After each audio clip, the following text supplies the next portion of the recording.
anymore?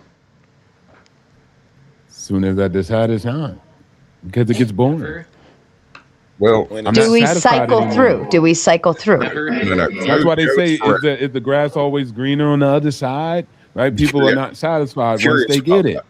We're Mhm. They're curious. curious. They're like, yeah, am I Never, missing out never, here on never, these never, never, streets? never, never, And never, what am I ever missing once in out your here? life, It's never all right. once in your life will chasing personal satisfaction and never, ever, ever will you be happy, will you stay happy. Not a single time I will bet my entire life's earnings on it. Unless you become Unless. stoic, Duck. Yeah, you are incorrect. I'm happy Stoicism all the helps time, you. but I Am I portray right, myself Vice as being the least happy person ever. Unless you become stoic. Look at me. Unless you become Should say stoic. fuck Yeah. you, Joe.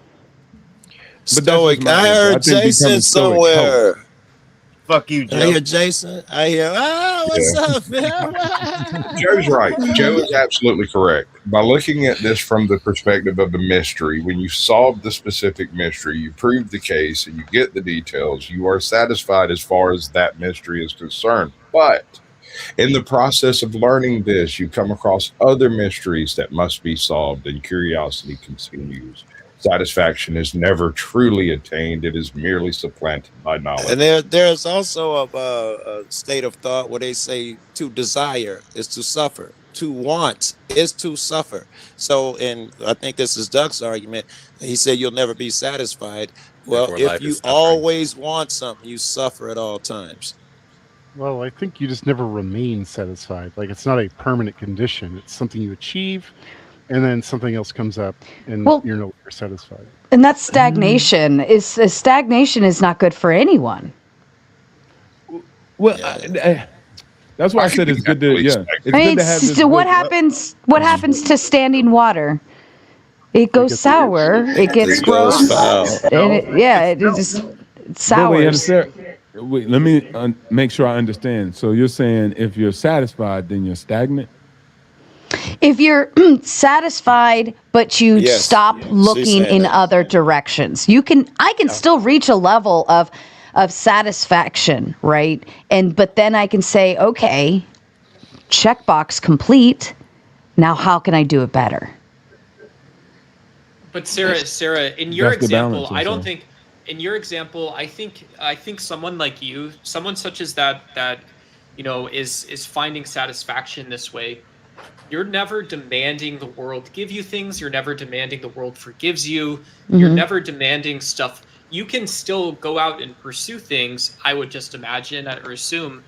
But it seems to me like that is like a, like that's just how normal people try to live. I feel like you It's start bad. off, I and then just you zone just out when stumble at Doug the end. talks now. It's getting bad. I didn't give a Jonathan. good effort Oh, to sorry. understand you no more, Duck. I feel bad. I got to do better. I mean, you've let me down so many times. I feel like you intentionally. I'm an idiot, but I feel like you intentionally go the I'm wrong sorry. way. I'm And it's sorry. not I'm to an sorry. advantage. And I'm sorry Uh, too. I shouldn't be getting angry. That's okay. Maintain your stoicism. Jonathan says with a big 20, have you not seen what I don't know what experiments of public Street? That's what I was thinking, but like street street. experience of public violence. When it's men against women, they get help. When it's women against men, men are ignored and laughed at primarily by women. I found women crueler than men in my life. I think a lot of that goes back to the idea, though. Joe's like, oh shit.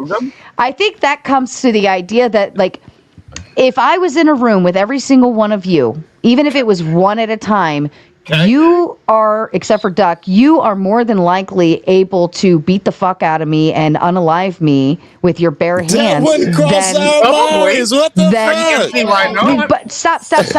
But you have the ability. Doesn't mean you're going to do it, but you have the ability. So that threat is always live for me. Not that I actively think that, but right? Why is it a threat? But But Sarah, that threat is always live. There's a man bigger than me, and he can. I Always a wouldn't be man able to bigger win. than me. I don't run around thinking, I couldn't True. win against that guy. It's not a thing. Stop it. I would like to counter what Sarah's saying by saying, yes, but the man is actually in the true danger because it's more likely the woman would lie and say he put his hands on her. Well, He hold usually on. wouldn't do that. But hold on. I think that's why women are already viewed upon as like men are here on your ability to defend yourself. To think about how we perceive things. Like I look up at a big guy and I'm like, damn, like he can fuck somebody up, you know? Right. So I already put him at a level above me, whether it's physical, like his ability to defend himself, his ability to take care of anyone around him, his abilities, right? Oh, okay. Not So just hold on. combat. Walk with You me. mean in Walk other with me. areas, too. In everything, I automatically perceive you're bigger, you're stronger, you're capable of handling and defending and doing everything for yourself because I look up to you. I literally look up to everyone, right? I think So then apply that in the other direction where like we presume men, based on when he says when it's men against women, they get help. When it's women against men, they are ignored and laughed at. We automatically presume men are capable of defending themselves, whether it's emotional, physical, whatever. We put you in that class because of that Good point. Understood statement you're perceived as automatically stronger than me. Why don't you want us in the military? Because you automatically perceive we are weaker and we're not capable. What if and my we're all of these friend who things. knows jujitsu has been in the Navy for 20 years and I've seen him do all of this critical stuff, then I would be less concerned and about that dude as opposed to, my small friend. Right. Fair. Right. But And I'll tell you right now, I'm fucking scared of one Jason. girl. If I ever got into a fight with one girl, her name is Mona Kimura. She's about 120 pounds. She'll beat the fuck out of all you motherfuckers. All you men on this Your panel. wife, No fucking chance. Well, okay, hold on. But then that kind of speaks to my point because if there's like a butch woman, I'm not insulting anyone here, but if realistically there is like a butch woman in a bar and she just got in a fight with some other dude or whatever, and then she sits down and starts crying, nobody's gonna give that perceived sympathy because it's like, bitch, get up, like because she puts off that manly, masculine perception to people. It's like, oh, I'll go fuck you up, right? And we perceive that. So it's all just a matter of like how you're presenting to the world. But if I'm small and meek and, oh no, help me, this is why babies are small and cute, because we have to. I would never be afraid of you though. Well, hold on. Let me point out this. That it's not true for all. Right? It's not true for all kids, because the same street social experiment would have a young boy lost in the park, and they just left him. Young white boy was left in the park. Nobody cared. Nobody helped him. Soon as it was a young girl, people wanted to help. People figured out. And guess what? They even ran it with cats and dogs. People even decided to help out the cats and dogs before a young boy in the park. So again, there are these nuances. Now, I get what you're saying, Sarah. You're supposed to say that. But net, it doesn't make sense in the grand scheme of things. You're supposed to, give us game. Like, oh, look. That little boy must have done something wrong. If women were so threatened, they wouldn't slap men. They wouldn't argue with men in public. It They could also be do from the that perception because that they little boys do are allowed to be more understand autonomous. that most men follow by some condition and they say, under these conditions, you never hit a woman. Most men follow under that. Some don't, that's for sure. But majority of men, it doesn't matter if a woman hits you, push you. Most other men will say, you never put your hands on a woman regardless of what she does. And so at the end of the day, most women know that and they exploit it. That's just human nature. Why not? I don't think so. I wouldn't offer a broad categorical distinction about activities that a woman undertakes in the first place. I think that is an example of not being stoic too, by the way. But just from my perspective, if I can't be myself around people in general, why would I be around those people? Doesn't make sense. Yeah, it definitely never met my wife. The old bag, the old ball and chain joke, Ah, shit. She'll come down here right fucking now. She'll pick me up over. She'll pick me up over my shoulder. She'll fucking body slam me.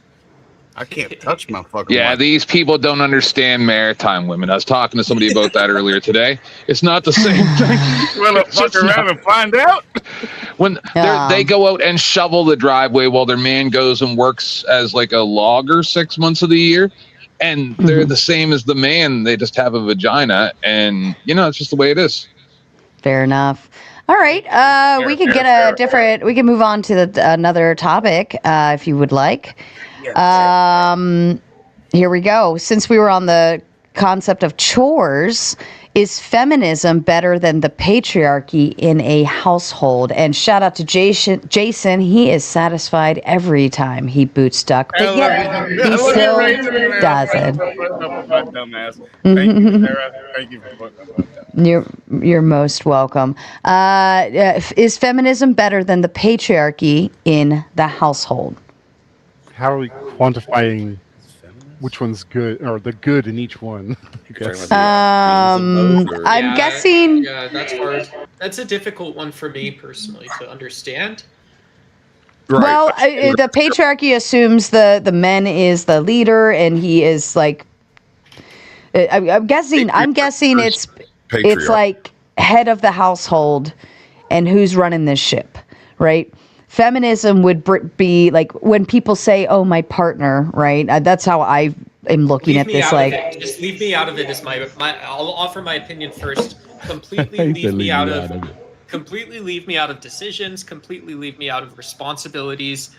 Like, completely leave me out of things that truly matter to our household. I don't care what my role is. It is what it is.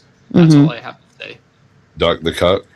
Shout out to Dog the Cuck. Why you gotta call him a name, man? Let that man live. But that is the nature of a cuck, a beta male who allows someone else to do all of their decision making and thinking, and they outsource all of their conclusions. That's that he just succinctly described that whole mentality. And I don't want any of it. I don't want any of it. Wait. I don't want to do any most of this men that stuff. say the patriarch do the same I don't want to thing. fix the sink. I don't want to drive places. I don't want to pick what church we go to. I don't want to do any of these things. What were you saying, Obstacles? He just wants No, to I said most men who think they're like in a patriarch structure, they do the same thing. I remember last time we were having this show and somebody was like, "Yeah, my wife, she gets the mail. I haven't read anything. She takes care of the money." Okay, I didn't know if it was you, so I didn't want to give that to you. What I said is it might be 5 years before I read. decide to check the mail because that's something that she does.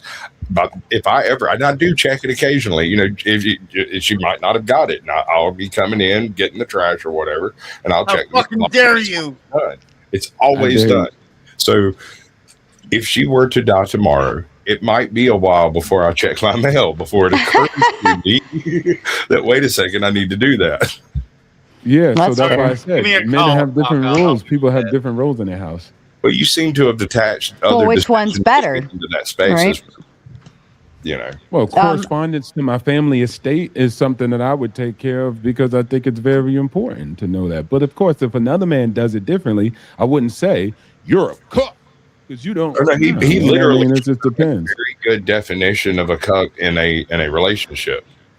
You could call was him one. trying I to just be said I'm that. going to go, gentlemen, I'm going to use the restroom. Obstacles, if you could just take the charge. I'm going to use the restroom and just grab a bite to eat real quick and bring it down. I'll be right back. Give me 2 minutes. Whoa. You guys are playing well, so I'll be right back. All right, continuation of the topic if y'all want to, but if you want to go in a different direction, you can also. But you were in the Leash is middle off. of the Wait, discussion. we just started this topic. Feminism, patriarchy in the household. Yeah, okay. Let's hammer In the this out. household, We were in go. the middle of it. It was working. Let's do it. You were talking about if you would rather take a correspondence with your estate yourself. I do so, but I do most of that through email and through other avenues. Not usually snail mail, but legal stuff. I will know when it's coming, and I'll go out there and make sure I'm there to get it when it shows up. But otherwise, as far as like checking the freaking sales papers or whatever, I mean, anything that I don't know is coming, I don't know it's coming. She's gonna have to come in here and hand it to me, or I'll never find out about it. Okay, cool. See, and that's the difference. Like, you gave more information and context to it. But I was just about to say too, if I wanted to sue you, I'm gonna send it by mail since you're not checking. But If you you did say send you, it by extra yeah, mail, no, I you get a said if it's legal. notification that it's If it's coming. legal, yeah. So on the Dang. topic, it doesn't seem to me that these two things are mutually exclusive. There are plenty of people who might be of a religious background who form their household in the sense of a patriarchy, but they might still want their wife to be able to vote and have a say and stuff like that. So I don't find these two things mutually exclusive. I don't think. I think it's really what works for you. The people who are more for the patriarchal kind of system, those people will align with other people who believe the same, and the people who believe in more kind of like partnership households of equality, like they'll find people who believe the same as those. So it's like it's hard to say like what's your metric for measuring this. Like I would say the more religious people probably would argue that they have a better outcome as far as like sheer gross number of children they make compared. They do have a slight advantage on that. But as far as happiness, I'm not sure what the happiness metric would be. Well, part of being a leader is knowing when to step back and let someone else take charge. And so in a household, it's a valuable skill to know like whose strengths are best for whatever task is in the household, whether it be the man or the woman, right? And yeah, like you're saying, a combination of both, that cooperation and being able to figure that out together, I think is stronger than either one being dominant. To your point. Excellent. A perfect example, me and my wife go out to dinner. Something goes wrong with the order. Somebody needs to talk to a manager. This thing needs to take place. My wife is excellent at getting a manager to come talk to her. She can do that. When the manager shows up, I do the talking, because I talk much more calmly and much more rationally. Getting the manager takes a little bit of verve and some emotion to make that happen. But solving the problem is a logical thing that has nothing to do with the emotion and the offense and all of that, right? So we're a really good team in public, but neither one of us likes doing either side of that or the opposite side of it, Yeah, but that's great. You found something that works. I would just be curious how that is generalizable and where, right? Like you can share that with us, and we know what you mean because we know you, we like you, we love you. Love you too, Doug. Thank you. And so I'm just curious if I'm like a ground dweller though, like who knows? I could be a ground dweller. Maybe, right? Like the trope is I'm a great mathematician, or I'm really good at coding. I'm a very logical planner. I'm great at executing things. And that doesn't mean that I have this rational dominant modality. It doesn't mean I communicate that well. It doesn't mean a lot of stuff like, it seems I really don't know, Doug. I don't really know where you're going.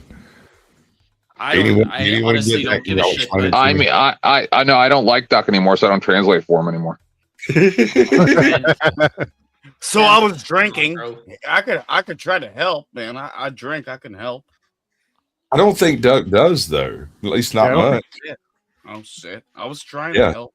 I do. I would. I'm getting kind of big, guys. No, Sweaty armpits, but I'm getting kind of big. You arm wrestle? Yeah, you got no fucking chance. You'd probably beat me if we arm wrestled. Yeah, I don't know where I would go to go do that. I don't have anything. Okay. I'm a weak guy. You look like a nice guy, man. You got nice background pictures. Like you got family there.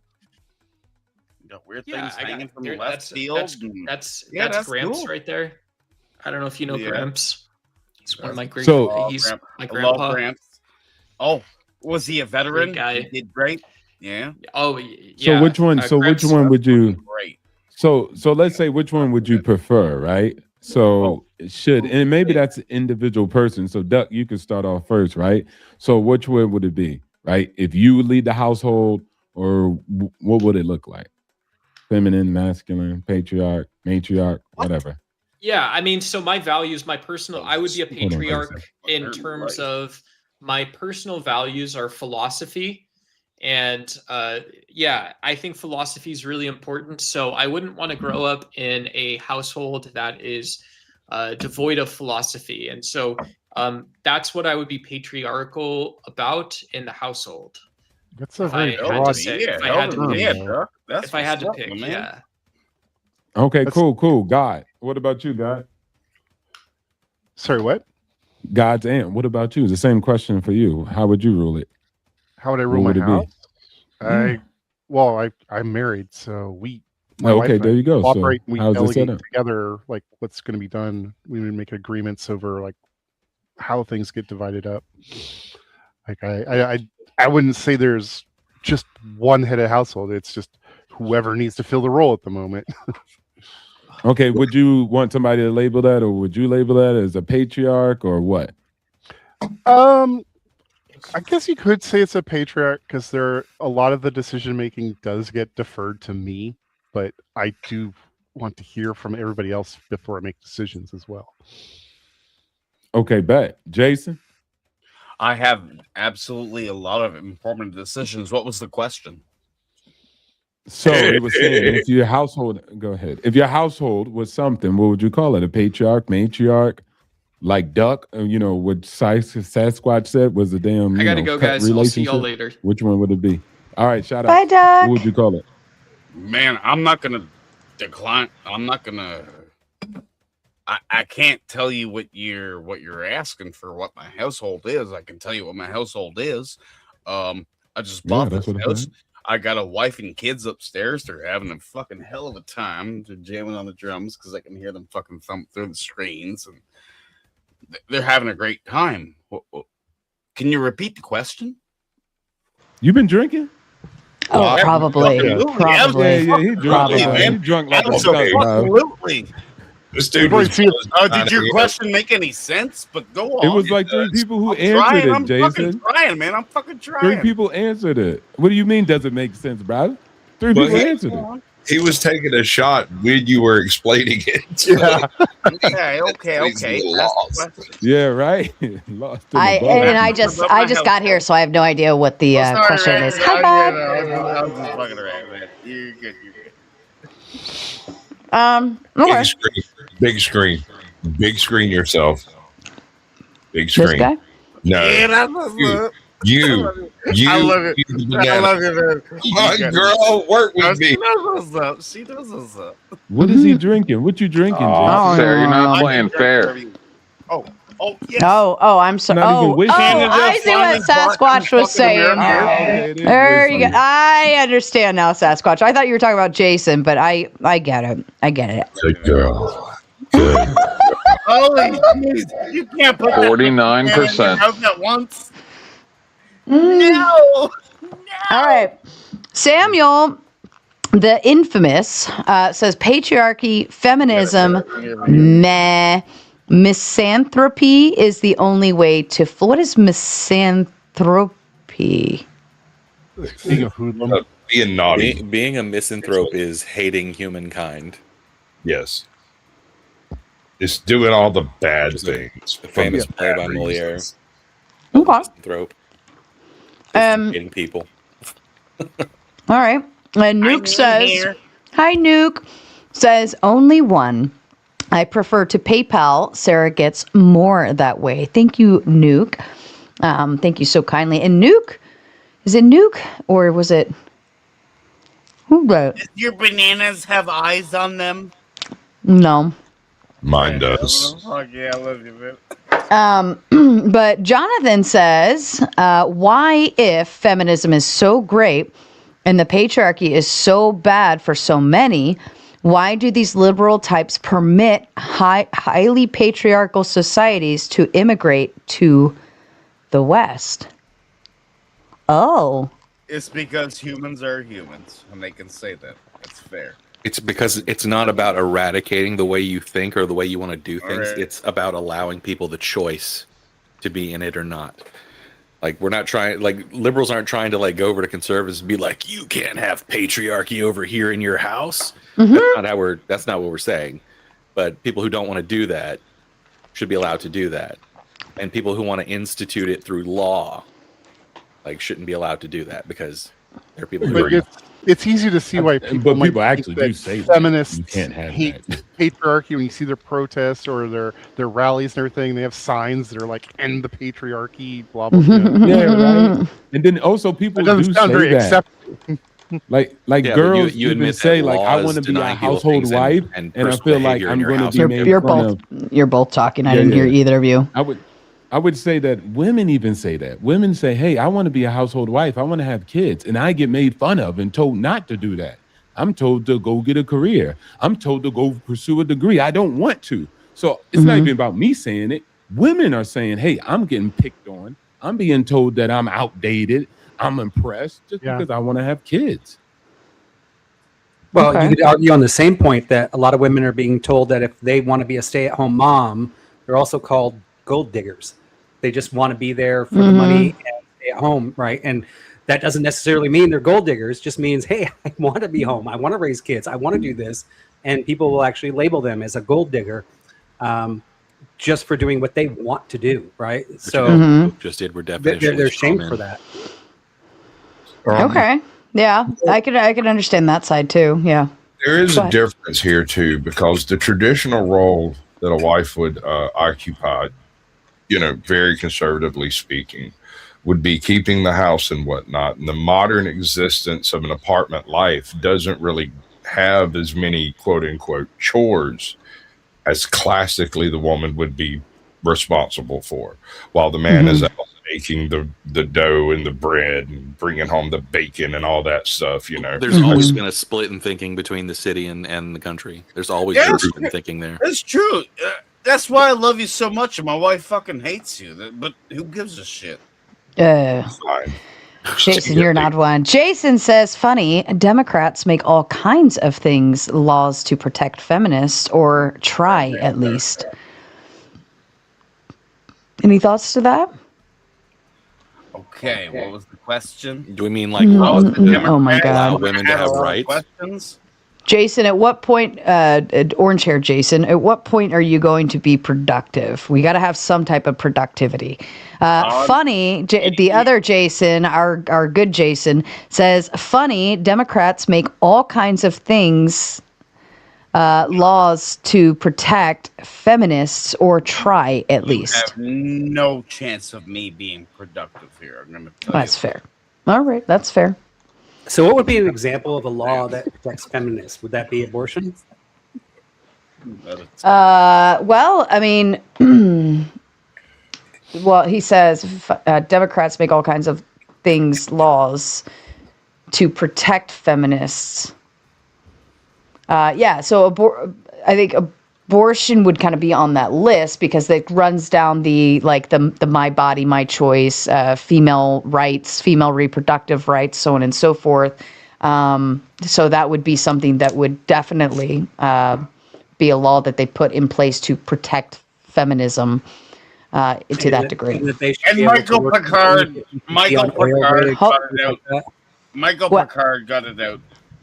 All right, Jason, listen to me. Jason, listen to me. If you're not going to be productive, then do this. Pretty productive. I know. No, Vibe was talking first, so just wait your turn. Vibe, can you say it again, please? Well, I'm looking at the laws, right? Or trying to think of the laws. I'm not actually looking at them. This would also be equal opportunity in employment, like oil rigs. 50% of all oil rigs should be manned by women, right? That would be another law that the Democrats are trying to protect to make sure that we have that equal opportunity. They're doing that? Or is that an example? That would be an example. I mean, in the workforce, they're supposed to be just as equal in every opportunity, right? But we can't fill the workplace with unequal matches. He's once again building a straw man to hold up in front of you. That's what he's doing. I'm actually not strongmanning anything. I'm just asking the questions. What are the laws that everybody would think are the ones that the Democrats are using to uphold feminism?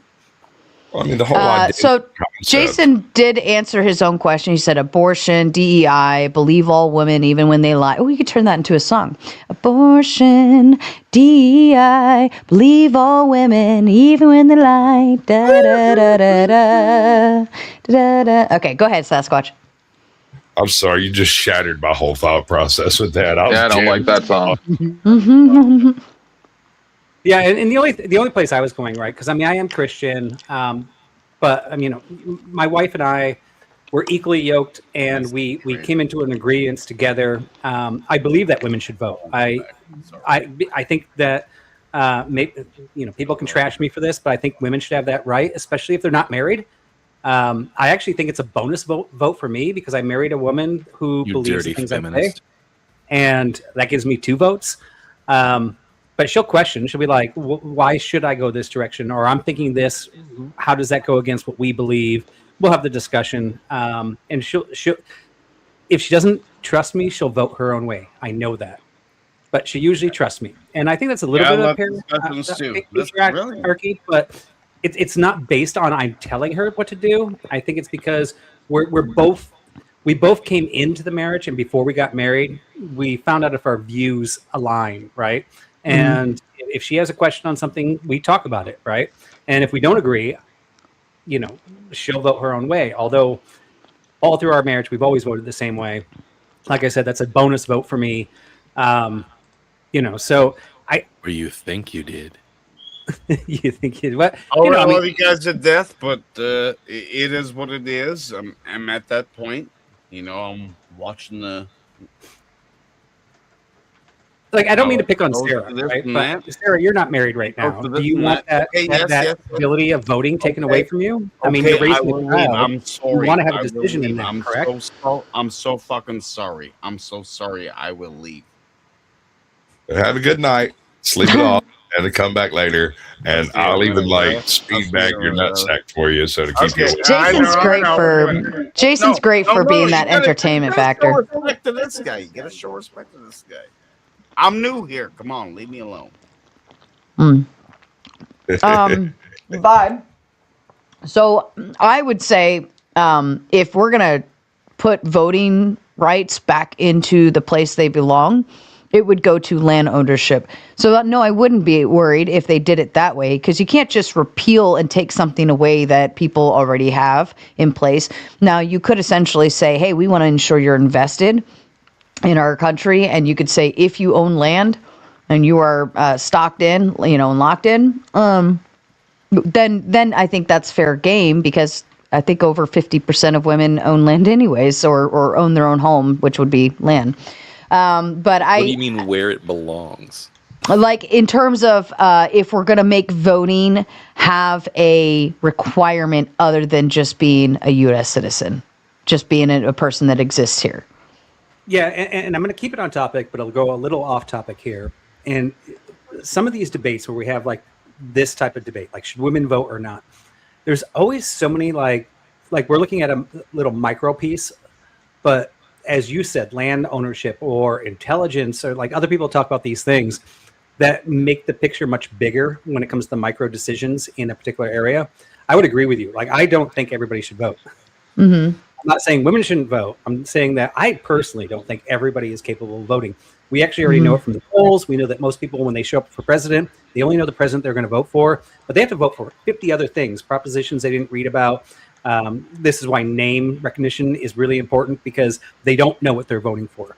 And it's a shame. Like, I would even go so far as like saying, let's not even do an IQ test or any of that. It's a shame, but it's pretty shitty to say I should take away your rights because I think something you do is a shame, or the reasons doing it is a shame. Correct. Right? Or are you actually...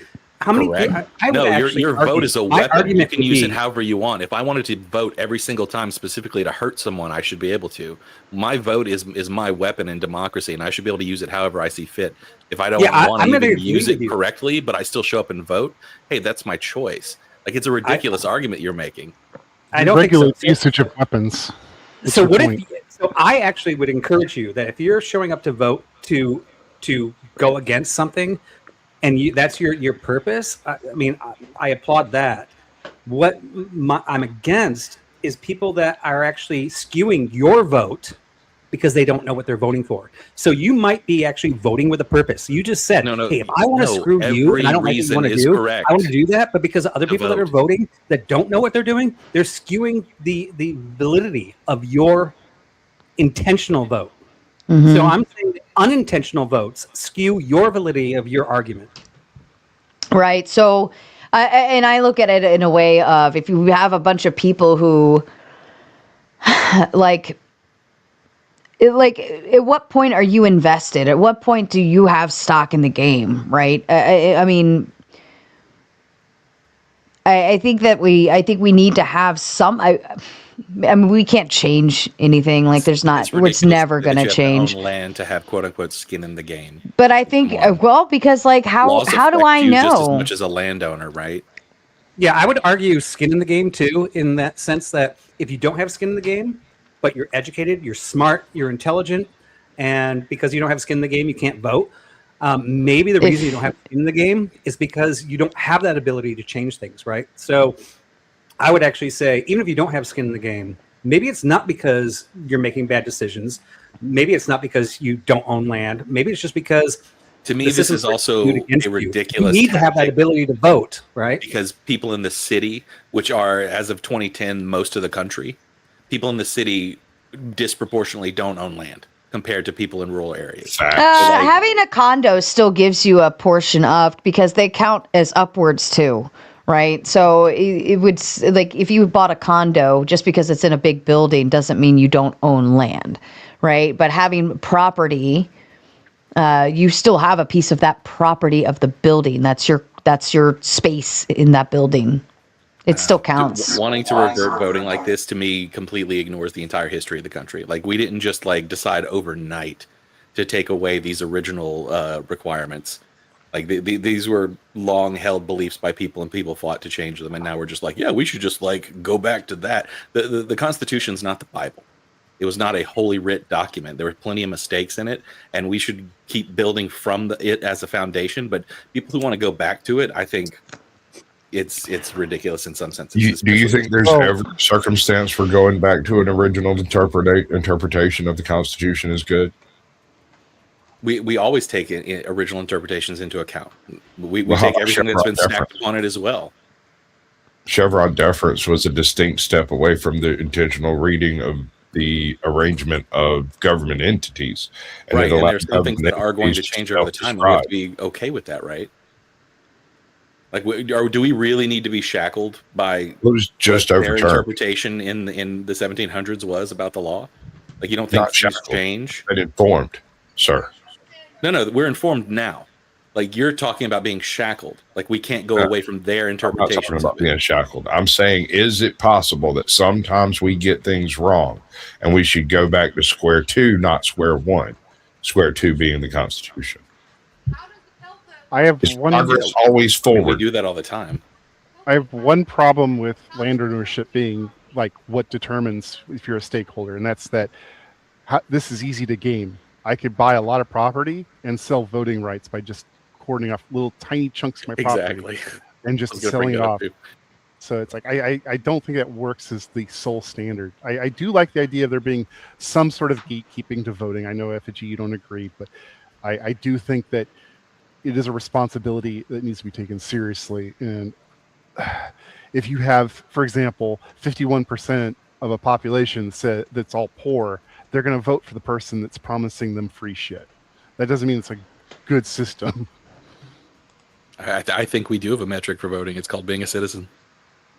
Let's see. Hold on. I'm going to catch up here. Carpenter Tom says Jax is back, that he was actually, I knew it was coming soon. He said he was on his way to go get him since the last super chat. So woof woof, shout out to you, Jax, and we're glad you're home with Pops. Thank you so much. Jonathan says, today chores are chores people complain about. In my grandmother's era's chores could be different. It could be the differences between life and death, especially kids. My grandmother told me this, which is why she hated feminists. Technology freed women. What's our thoughts on that? Your grandmother hated it because she couldn't live a life with it. Mm-hmm. Mm-hmm. Vibe, any thoughts? Yeah, I mean, I keep on thinking about like the United States and like third world countries, right? In third world countries, what you find is not just the woman at home, and sometimes the woman works in third world countries, but you find the whole family at home. You find the grandparents, you find everybody either living in the same house or living within houses in a nearby range, right? Where everybody can help with parenthood and responsibilities and chores. Now, in the United States, I mean, even in the 50s, where we say that was a great era, right? And but we didn't have that dynamic as much as what you still see in third world countries. And you see really happy families and really happy households and happy wives because they're not actually the only caretakers. They have the whole family there to support, left and right, brothers and sisters. And I kind of feel like in the 50s, 60s, 70s with the what was it, the second wave or third wave in the 70s, when that started hitting, we really started just separating from our parents. We started putting them in old folks' homes. We live in different states, we travel all over the place, and now it's just a man and a woman. And the man's like, hey, I'm trying to make money. And the woman's like, I want you to make money, but at the same time, it's not enough to live here. So I have to make money. And now we don't have the support. Now we have to be best friends with everything we do. And it's become very hard on our culture because we've lost our family community, not just a husband and wife role, but the whole family community. And I think this all plays pretty big into the mix. Separation of families. I speak to that a lot because we all were taught to go, be free, run away. And so we actually lost a lot of our togetherness in what we do. And like grandma would come help with the kids. Mom would come help with this, you know. And I think that actually made things harder. But I'll let someone else carry it. It's not just some cultural choice, though, right? Like you have to think of the impetus for these things. Why are there old folks' homes now? It's because the necessity for everyone to work means that there's no one to care for them, right? So you have to pay someone to do it. Why are your kids going off to college in random places? It's because college has become a necessity for people who want their kids to climb the ladder. All of this is about, you know, making more money, capitalism. That's really what this comes down to, is that we're getting squeezed dry. We don't have time. Because that's what it comes down to, is the amount of money for your time. We don't have enough time to actually engage in family anymore. I think most people do stay. Like if you look at the statistics, most people don't move far from where they're born. I on a different debate, I've argued that that's why we need so many H-1B visas, is because people don't want to move all across the country, even though they're educated, you know, to get these better jobs. People want to stay within a certain range from their parents and from their siblings. Jason says, and he is up here, he says, I think it's crappy you spend my money without putting in your own. Who are you yelling at on that one, Jason? All of them. Did you want to add in your thought? I know you had something to add in there. I mean, as a business owner, and being a business owner since, before I was even able to run the business, because I still had percentage whenever I was born, it was one of those deals of if I'm having to give more money to the taxpayers or more money to the government or anything else, then I'm not going to invest more money into the economy and open more businesses, because it's just going to cost me more money to give to the people who aren't working. So why do I want to turn around and give people money who don't deserve it? All right. Anyone else? I mean, I'd like to go back on the voting thing, right? And I mean, I think Effigy might agree with me on this, right? Maybe. We'll see. I mean, I think voting is very important. I think people should have a say, even if they don't own land. But I think also we'd live in a better world if, like I said, when you go to vote, it's not just for a president or a governor. There's always Prop XX, right? And we know, or maybe you guys want to disagree with me on this. We know that a lot of the people that know what it is, that Prop XX, vote in their right or left decision. But the majority of the votes that actually are voting for that don't know, and actually skew what the majority do want, that actually educated themselves on that. And I think that's a big problem in voting. And I don't have a solution. I mean, I came up with a solution once. Take all the names and props off the voting ballot and just ask questions. Are you for abortion? Are you for this? Do you believe this? Just ask people what they think and line them up with the actual correct response to that particular thing, so that they're not. They don't even have to be educated. They can just go, Here's my views. How does that line up? They took civics classes out of high school a long time ago, and they're slowly starting to trickle back in. That's good. I know in like one of his last 2 years of high school, my kid had, they call it something else. They called it government something. Government studies but I or was very social happy- studies. I was very happy to see it coming back because I think that was a big part of it is civics going away. So people don't even know because people have to be educated on their rights. They have to. They don't just give you a manual when you turn 18 as a citizen and be like, here you go. This is the Book of America. My I mean, if you could solve the America, getting people out to yeah, vote puzzle, like you would be the richest man in the world. my issue personally, my city just passed a $10 million bond to build a new indoor practice facility for the football team, and the majority of the people who voted for it aren't paying taxes. So it's coming out of my pocket to build them a stadium, or an indoor practice facility, but they pay $0 on it, and I'm paying. Right. Yeah, my taxes went up like $2,000. Jesus. Tootie Bug sending in a Raging Tomato gifted membership and sends her love. She might come up on the panel later when another lady gets here because I'm not enough for Tootie Bug. But we love you, Tootie. Brick is normally first one here on the panels, but he likely won't make it tonight. I'm at a council meeting. They went to the back for a private session about a law. This sounds dirty. Like, I'm going to read this in such a way where it actually sounds dirty. They went back for a private session about a lawsuit with the mayor. Who knows how long they'll be. Hashtag to the goal, and I believe Brick completed the goal, and now we are on our hourly marks. So you have the dono goal. You got an hour to fix it and make sure it keeps going, or else we all just go away. All right. Did anybody else want to tap into that? If not, I can maneuver because I think we've kind of been on this one for a while. Okay, I have to ask if Steelman's. Are we still on the woman or man thing? No, Feminism better than patriarchy in a household? It takes a mix. It takes a No, mix. we're on the man on man thing now. Okay, well, we can do that. It's all about the man on man. At least 51% of them. But it takes a mix, and like even in gay relationships, I don't know how that had to come up, but I guess it can. Is that sorry? It's fine. You're gonna have a mix. Like my husband and I have that discussion on a regular basis where he's like, "Oh yeah, well, if we had a kid, they would be spoiled," and you'd be saying no, and then I would just buy it for them anyway, and like, that's just it's the way it is. You're always you're not gonna have two. If it was two masculine dads that were like, go play football all the time, football, that wouldn't work out too good, I don't think. No, I think you've got a great point, right? Because in a marriage, there are two personalities, and usually you guys complement each other, right? So if the wife's like, this is how you make the bed, and I know women that are feminists are going, well, why did you make her make the bed? Well, maybe she's just better at making it than me, right? I don't know. So she's going to take that responsibility.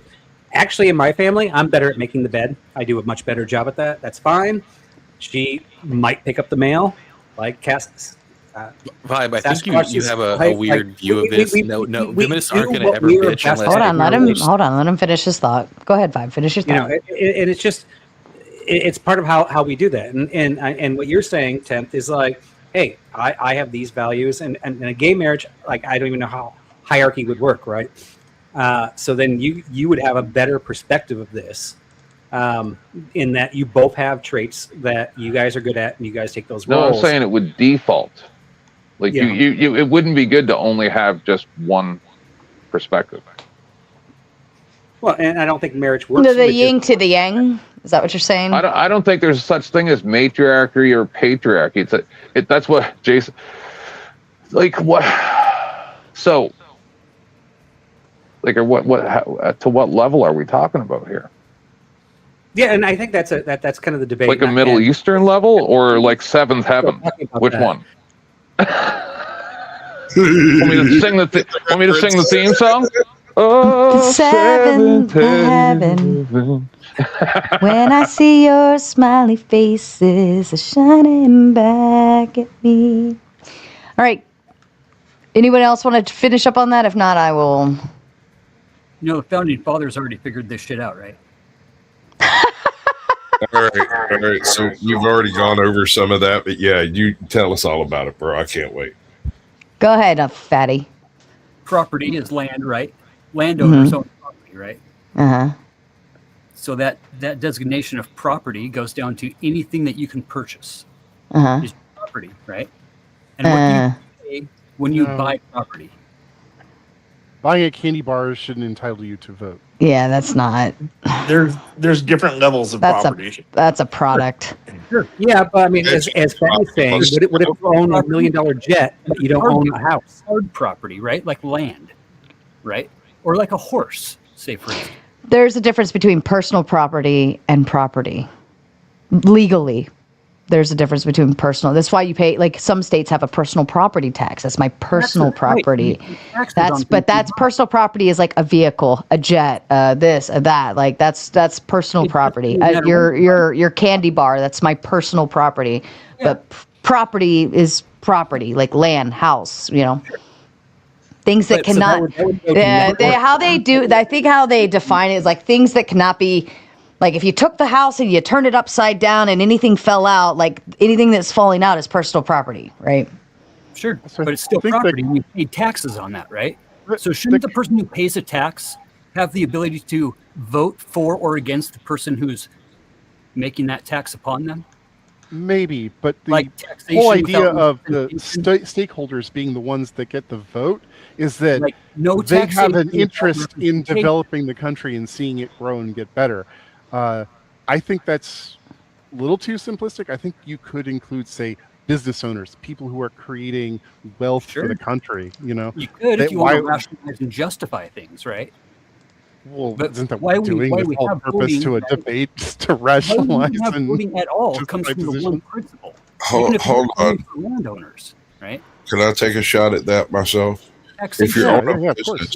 If you own a business, you probably own some form of physical property that it's directly attached to, whether it's your home, your space, your warehouse, whatever. I pay personal property taxes on all my business assets. Mm-hmm. All my tools, all my trucks, right? All the computer equipment, all fucking everything. But it's a write-off one way or another, so it's still... Okay. Yeah, but now we're on a very slippery slope, right? If we take it off just land, and by the way, I'm not part of the landowners should vote, but if we were going private property, I can own nothing, and I can buy a Fiat worth $100 because that's in my own name. Does that make me capable of voting? If not, then we have to go, okay, really what this is about. If it's about ownership, it's about net worth. It's like, what is my debt? What are my property ownerships? How does that balance out? And then we have to go, well, if it's just a fiat, he doesn't hit the net worth threshold. Therefore, now we're actually setting rules for how we vote based on our net worth, which means we can move that line anywhere we want. Right. So that system doesn't really work. Does the homeless guy own the cardboard that he sleeps in?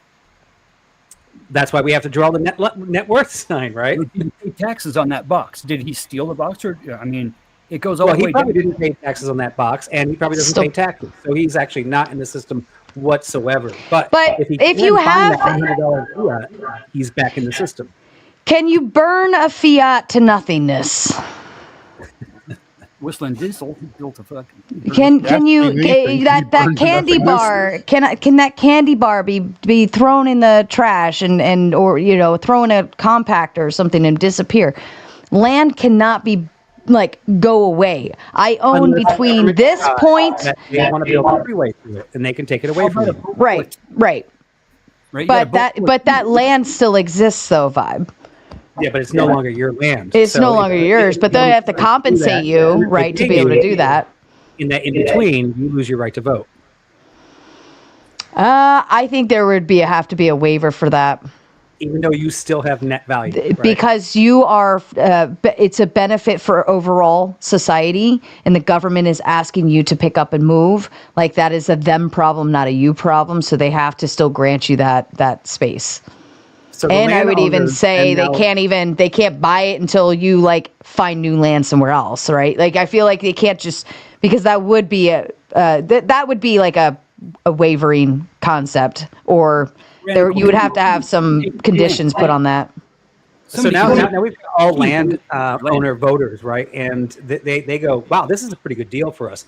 We're able to rent. We're able to make money off of our rental properties. We're able to expand. Hey guys, this is all awesome. We're the only ones that vote. So now let's vote that only landowners are capable of buying land, so we can buy it all up. So the rest of the population can just be renters, right? And we can continue profiting. And there is no way for the renters to ever vote to get out of that system. This is sounding very familiar. It seems I read something in some sort of an economic type of forum location. Involved the whole world. I don't know. Sounds very similar. Yeah, the land ownership voting doesn't work. Yeah, that's why everybody went to property, right? And then the more they expanded on the thoughts of property, the more it just went down to taxes, right? And if you're paying a tax, you should be able to vote for who is imposing that tax upon you, is the whole thing. This is, something that spread from America around the whole fucking world. Yeah, I mean that's the whole concept of where we're at right now. If you're paying taxes, you vote, right? And that's it. Chicks pay a lot more taxes than guys do when it comes down to. Well, then hold on, because there's a lot of people who don't actually pay anything into taxes. They are under the mark. Yep. So if you fall below the mark, like if you go to like if it starts at zero, right? If you zero out, that means you've already paid your taxes throughout the year, right? But if you go below that line to where you're getting money back, I think that's where you because you are now a clog. You are you are a drain on society, right? And we now have to pick. We should be able to vote things and lose your place in line on that one. Yeah, I mean that's another rationalization too. That's even the poorest of the poor people can panhandle and buy an orange or buy a fucking. They're paying a tax on that food. It's sales tax. I think the tax meaning like income tax, because that's applied all over the country. Not everywhere has sales tax. That's what it comes down to. A tax is a tax. No taxation without representation. But there's only one federal tax. Addy, you're going to get back twice as much paying just sales tax as you do paying other taxes. So I mean, you're getting back 10 times what you paid. No, I agree. I do. But it comes down to the smallest little tax, too. Like a penny. A penny tax is still worth a vote. That's why they say everybody who's on American soil, right, who's born. What if I live off the grid and I make all of my own things and I don't ever have to buy anything ever again? Do you own property? Oh, yes, I do. You didn't buy any batteries for your solar equipment? I don't have to have solar equipment. I live off the land. Okay. Have you ever met Rocky Shepherd? She's Rocky Shepherd. Even when it comes down to trade, when you get back to the barter systems, you got to trade an animal for an animal. You got to trade something for something. Somebody paid a tax for that one thing somewhere, sometime. So it's still a taxable item. It's still taxable property. I found a cave somewhere in the middle of nowhere. But I guess if you do that, what do you want the vote for anyways? Jonathan says, not ownership. You shouldn't be able to vote if you are getting government welfare. You should also never be able to vote if you are a first-generation immigrant. Ooh. Tell me about the immigration. That's a good call out there. First-generation immigrant. Any thoughts? I don't like the idea that we're going to welcome someone in the country and then immediately treat them like a second-class citizen. I understand the thought process, like they may not have the best interest or understanding of our system because they just got here, but I don't think that's a compelling reason to deny them participation in our systems. Like the only way they're going to learn is by participating. I mean, what if they're... He just won me over. I'm with him. What if they only come over here with intentions of like do bad thing, and they would need, sorry. Go ahead. I was gonna say that may happen, but that's gonna be like individuals. To get any kind of major change in our system, you would need a very large population, or at least a very Like influential Somalis. minority. True. Well, that's a different problem. We're Just watching it, like the whole Michigan thing. Like we're watching a lot of this actually kind of happen, right? I mean, I think the mere idea that you're coming over here and you are being you are being given the ability to set your children up to live in this society, because that's typically like the idea, right? I want to move there so I can have a better place for my children to be raised. Like you are making the sacrifice. I do think that with immigration, and this is completely off-topic tangent, there does need to be some sort of standards for assimilating into becoming a U.S. citizen. That there should be sort of milestones that you should show over a course of years of being here. It's like, yes, I am trying to actively become a U.S. citizen. I'm not trying to be a Somali living in the United States and wearing the skin suit of a citizen. Like actually trying to be a U.S. citizen. And it doesn't have to be like they agree with the current administration or anything like that. Sorry, go ahead. Would have been pretty badass if we could have passed that immigration bill. I don't know which one you're talking about. There's been several. The one here, like 2.5 years ago, that Trump killed right before the election. Oh, I'd have to look into it. I seem to recall there was some issues with that bill, but I don't have it current in my head. So, but still, every bill has some pork in it. That shit gets out in the wash, right? Yeah, but as I recall, like it was really a backdoor to open up immigration even wider than it already was. If I recall, like it delegated some of the judicial responsibilities to the CBP themselves, so they could just determine on the spot whether to accept someone in the country. Like I said, it's been a few years, so I don't remember the exact specifics. I just remember like it was a little bit of good sounding stuff tied to a whole bunch of bad ideas.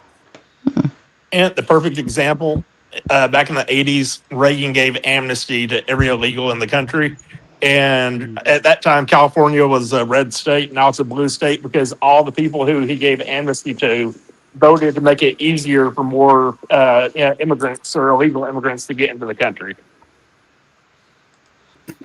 Good talking point, bro. Well, Patty, it's a fact. So it's a good fucking talking point. That's a fact for sure. Great talking point. What about the government welfare? Do you think people who are on welfare should have the... And Citizens United, according to this tweet, because, we don't want the government welfare people getting able to vote. So that means corporations are not actually people. And, wouldn't that be incentive to get off of welfare? Yeah, like GM and Ford and Elon gets $8 million a fucking day in government welfare. I mean, if your vote is important to you, then yes, getting off welfare so you could vote would be an incentive. But I think a lot of people that get into the welfare system, that's not their highest concern. What's the percentage of people that go on welfare and stay there for the rest of their life?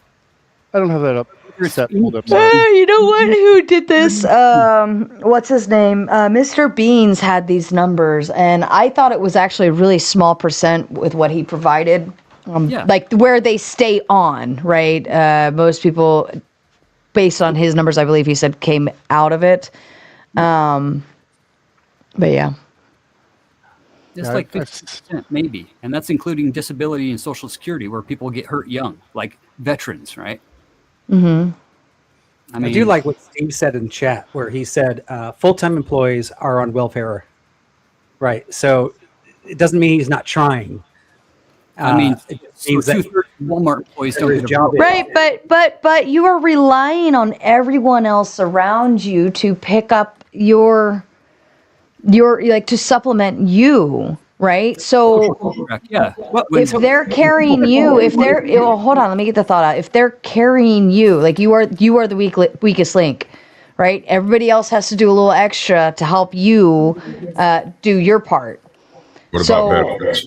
Here's the thing. Hold on, I can't hear you. Isn't on welfare could just be freaking checking boxes on in a voting booth And that particular person that's working and trying to uplift their life actually may look at every single thing and actually make an educated vote, right? And I'm excluding him from this whole thing.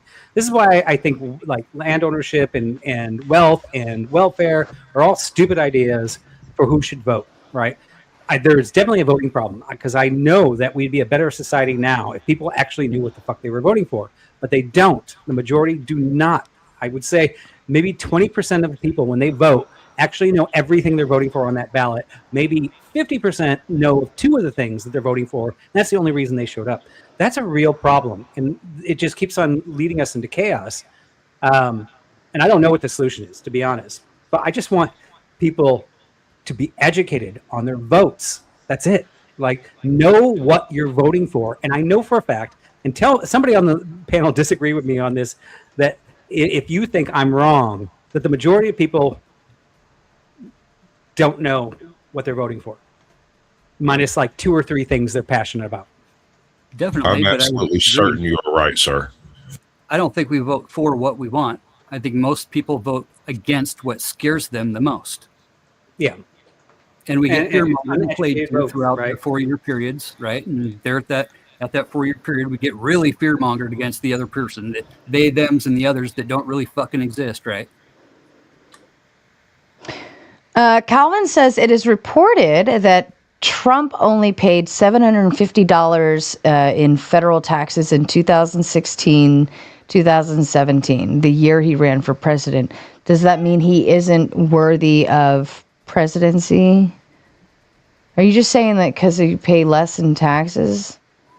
You know, that he's you not lost getting money those years. You don't pay taxes when you lose money. right. I think it's kind of a funny comment because one, like I don't agree with that particular comment, but I would say his personality, I would question whether that's worthy of presidency, along with Clinton as well. We back in the day used to hold our presidents to a certain standard of ethics. Later in life, we found that our presidents stopped adhering to those normal ethics. Now, as far as the amount that somebody that actually has money pays, you have to look at how many people they employed. Granted, like, and in their employment and the taxes and the businesses, maybe personally they didn't pay that much, but they probably paid 100 different people's lifetimes in 1 year of taxes into the system for what they created. So I don't think it's always a necessarily fair, accurate assessment to go, this rich guy paid 5% less than me. Well, his 5% less was millions of dollars more than what you paid this year. Right. Yeah, I agree. Or what you created. Holy shit. I'm going to go make some coffee. Those bananas are kicking my ass now.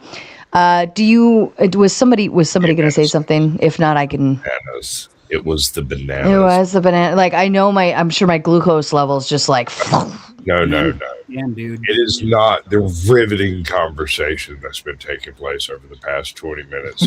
I've been enjoying it. I really have. Like, I feel very, Calvin, I'm very excited for this panel. Actually, you guys like came in strong, and you've like everything's been like it's good. I'm really excited today. But I'm gonna go make a cup of coffee real quick. You think a person was curious when they tried to figure out what would happen if you bred a Chihuahua with a wiener dog? Was it curiosity that drove that? And was that animal created by curiosity? Humans might have been created by curiosity. To You think because God is curious enough to put it on like development- a drop of water and just watch what happens? our development of fire and the domestication of animals and plants is Agriculture. all of it, the whole thing from being an uneducated savage drinking directly from the stream all the way to modern society has been an exercise in curiosity, but restrained curiosity. It's not always the people who go harder in the paint that always wins. It is risky, and it's those who can manage the risk assessment of the risk versus reward dynamic in a fluid environment that actually progress. Somebody's got a full send, so you know where that limit is, though, right? Somebody's got to go balls out and die, right, to figure out where that line is for everybody else. We don't have to die, Yeah, but it's the one that eats the mushroom first, because Crooked Eye Jimmy can't do math. So he eats the first mushroom, and if he lives through it, then we might eat some mushrooms later, right? The smarter Johnny's watching the other animals eat the mushrooms and seeing if they die or not. Sure. If they eat the mushrooms, but all we got are these mushrooms, and we're starving. And Crooked Eye Jimmy, he's less valuable to the tribe, and he doesn't get a vote because he's already got a crooked eye. Well, we picked him up from the tribe we raided, so he's not even really a member of our Yeah, he's not even really one of us, right? So Crooked dude, stop it. I mean, if we look at it this way, we got Adam and Eve, who were perfect beings, right? They were the perfect beings. And then their blood became tainted by the fallen angels, right? So we had to have the flood, right? And we had the flood, and Noah and his family were the only ones that survived, right? With some animals, right? So all humanity right now is based off of a man and a wife and 2 daughters and 2 sons. And we can look at humanity and say that there's been no evolution since then, right? That God didn't maybe actually create evolution.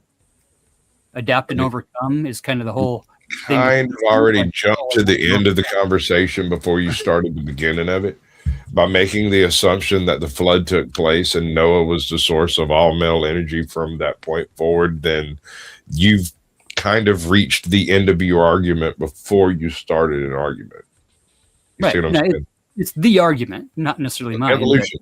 Trying to quantify evolution within the space of God is difficult because evolution implies there's not a direct creator driving the design. I gotta stop you right there. Evolution does not care how life got here.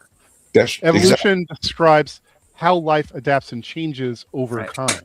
It is actually completely compatible with there being a God that created life. That does not disrupt. I wasn't discussing creation. I was discussing controlled design. Right? Evolution assumes that God doesn't have his finger on the fucking scale, is all I'm saying. To a point, it's true, but you could argue that God created the natural systems that drive evolution, right?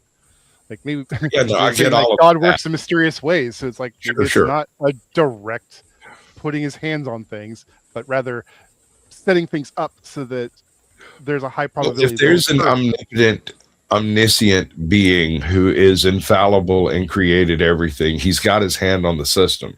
And evolution describes the manner in which species change over time to become more adaptable to the environments they're in, or less so when they become extinct. From a theist point of view, it'd just be describing like how God's plan works in motion, I guess. I'm an atheist, so I'm not the best person to argue for that. But he is the best person to argue for it. I've heard him do it before. He's real good. Well, I'll shut up. So, yeah, I would say, you have 2 types of Christians out there. You have old earth and new earth Christians, right? There's a lot more than that, honey. Obviously, but ultimately, like if you look at day one, like, let there be light. In theory, that could be the Big Bang, right? So, in the argument that God created everything, like the Big Bang, although there are people refuting that now, and science is changing. The only difference between science and religion is that why? Because we were curious. Us Christians believe that God is God, and the secularists in the science community. By the way, there's Christian scientists as well that back up tons of the secularist science views as well. Call it X, right? So we go, well, there's something we don't understand. We don't understand God, and we're built like him. Maybe we'll discover it someday as humans, and we keep on doing it. And the Christian scientists scientists, do you mean people we don't know who what it is. science? But we're both saying that we have something we have more to discover. And the old world Christians believe that like day 1, 2, 3, 4, 5, 6, 7 in God's infinite time could have been like day 1 could have been the Big Bang, and thousands and thousands or millions and millions of years could have gone by, and day 2 was the firmament, where all of a sudden all the atoms of the universe that were created started coming together and started like circling each other and started forming planets and suns, right? None of us know, and I can't say that's how it worked. I don't know. That God is my ex. We both have our exes. Non-God believers just call it X. We call it God. We both agree that we don't understand it, and God made us in His image. And I think every time when we discovered an atom, when we discovered a molecule, when we discovered a quark, I think He smiles and He goes, "Wow, He's like, I made them like me, and they're starting to figure everything out I did." And I think He's excited to see what we figure out that He did next. But So I don't think free they're choice and free will incompatible. are a form of evolution, then, right? Free choice and free will give us that curiosity. I mean, if the Big Bang is true, and if God created the Big Bang, and by the way, I don't know, right? I'm not preaching this is what happened. I don't know what happened. But if He did, then maybe He set the whole evolution plan in place, right? And it is kind of interesting, even in evolution, right? We see all these forms of monkeys, we see all these forms of reptiles and similar species, but we don't see any other intelligent beings, right? We don't have different variants of humans, because I don't think black, white, and Asian are different variants. I think we're all still pretty much the same. But in theory, like with wolves and sharks and all these different things, we should have a lot more variants of humanity with intelligence and capability of self-awareness. We found them. Well, allow me to interrupt. Number one, Ryan, you guys were asking for Ryan is backstage, but there's only one way he can get up here. And you already know what to do if you want to get Ryan up. You know, usually do you want to drop? You just got here. Yeah. So for Ryan to come up, I have to leave. Is that what we have to do? Well, No, I was going to say, respect, actually, I do actually have to go. You're always trying to take money out of the your pocket, Sarah. grift. Respect the fucking Vibe, did you actually need to go? Because if you do, I'll let you go ahead and give your thoughts if that's what you wanted. Yeah, I do. I do actually have to go because it's time to feed the kids. And sorry for messing up your grift. I should have just It's said okay. something really rude and Jason gotten a big got it. dollar amount. Jason got it. Get this guy out of here. Jason's booting Vibe. He says, "Fuck you, Vibe. Respect the grift." Thank you, Jason. I appreciate it. No, thank you as always, Sarah, for coming up. Guys, follow me on Vibe on YouTube or Vibe on Kick or Vibe on X. It's been a great discussion. We've all been really cordial, and these are the type of debates, whether we agree or disagree. And by the way, I love Ryan, who's coming up, who I disagree with everything he says, but I think he's a freaking cool ass guy. Yes. I wish I could actually stay to talk with him because I'd love to shoot everything he says down, but love the guy. No. Obstacles, are you talking? I don't hear you, Obstacles. You're muted, Obstacles. All right. Well, Vibe, thank you so much for swinging by. You are now officially dubbed the wise man of the Panelverse. That is you. You got to own it now. You got to own it. But we love you and enjoy dinner. Have a good night. All right. Thank you, guys. Nice talking to you, Vibe. Let me try. Yep, there we go. Yes. So tell me this: if you're at a wedding with your old lady, right? And right at the kiss, right at that moment, right? You look over at your old lady and you shed a little tiny tear. Is that okay for a guy to cry in that situation? It's not really crying. It's this shed of a tear. It's just one tear because it's so fucking beautiful, right? Because I would argue. Well, yeah, I find that there are very specific times in which let me respect my grift. I apologize. I meant to do this, but shout out to you, Jonathan, who sends in a big 20 just to say for you, Sarah. Oh, I love that. Love your debate platform.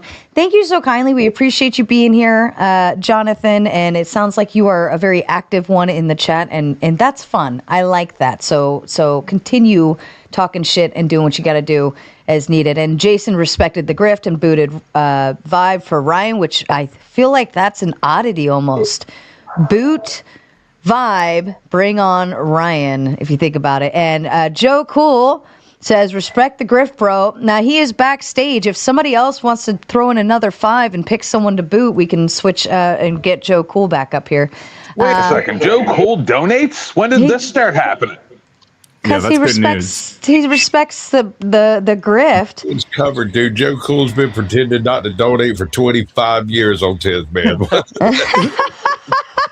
You just Spend all my money I don't on know Bitcoin. who just dropped. Oh, it was Obstacles. Damn it, Obstacles! I thought somebody like dropped. All right. Well, now Obstacles is stuck back there. Respect the grift. Do what you got to do. We traded one black man for the. Oh, who just dropped now? Who dropped now? Was that Jason? Did Jason step away? All right. Jason ran. He couldn't handle the smoke. I get it. It's so fast, I can't keep up. Jonathan follows up to say, and this will be our new topic shift because I was going to go ahead and reach into the bag. It says, "Dear panel, question. I am Jewish." Oh, before I keep reading further, I want to make sure I... Yeah, check that. For protection. Okay. Question. What's the question? We have security guards everywhere in my community for protection only against terrorism. I feel.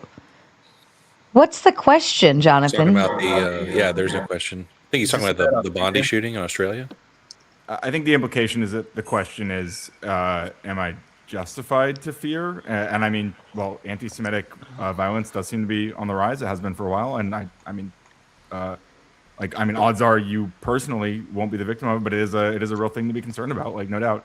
Especially with the normalization of people like Nick Fuentes. It is obviously scary, and I mean even an amount of anti-Semitism like from the left, although it's conflated a lot. There are people who wear the progressive badge and talk about what's going on in Palestine, which I do believe is a genocide.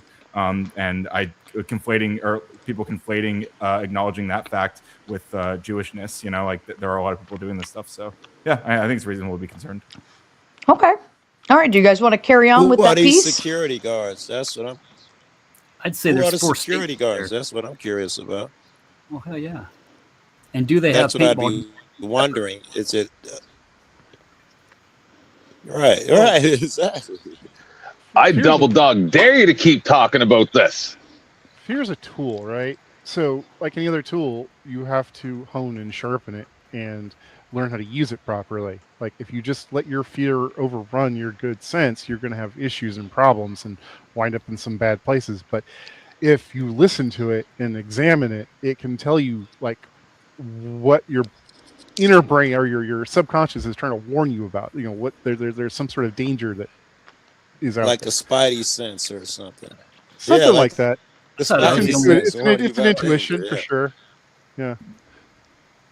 Like fear, but like we're talking about stoicism earlier, it's like any other emotion. You have to regulate it and stay in control of it for it to be a useful tool, and not something that just runs roughshod through your life. Hold up. Can I just point something out? Ryan, why is your hair not all 100%, fluffy right. and up? Because I need to pick up some more of the Axe Moose stuff, and I don't have any right now. So You actually look significantly younger Any man with it on like panel this. noticed that?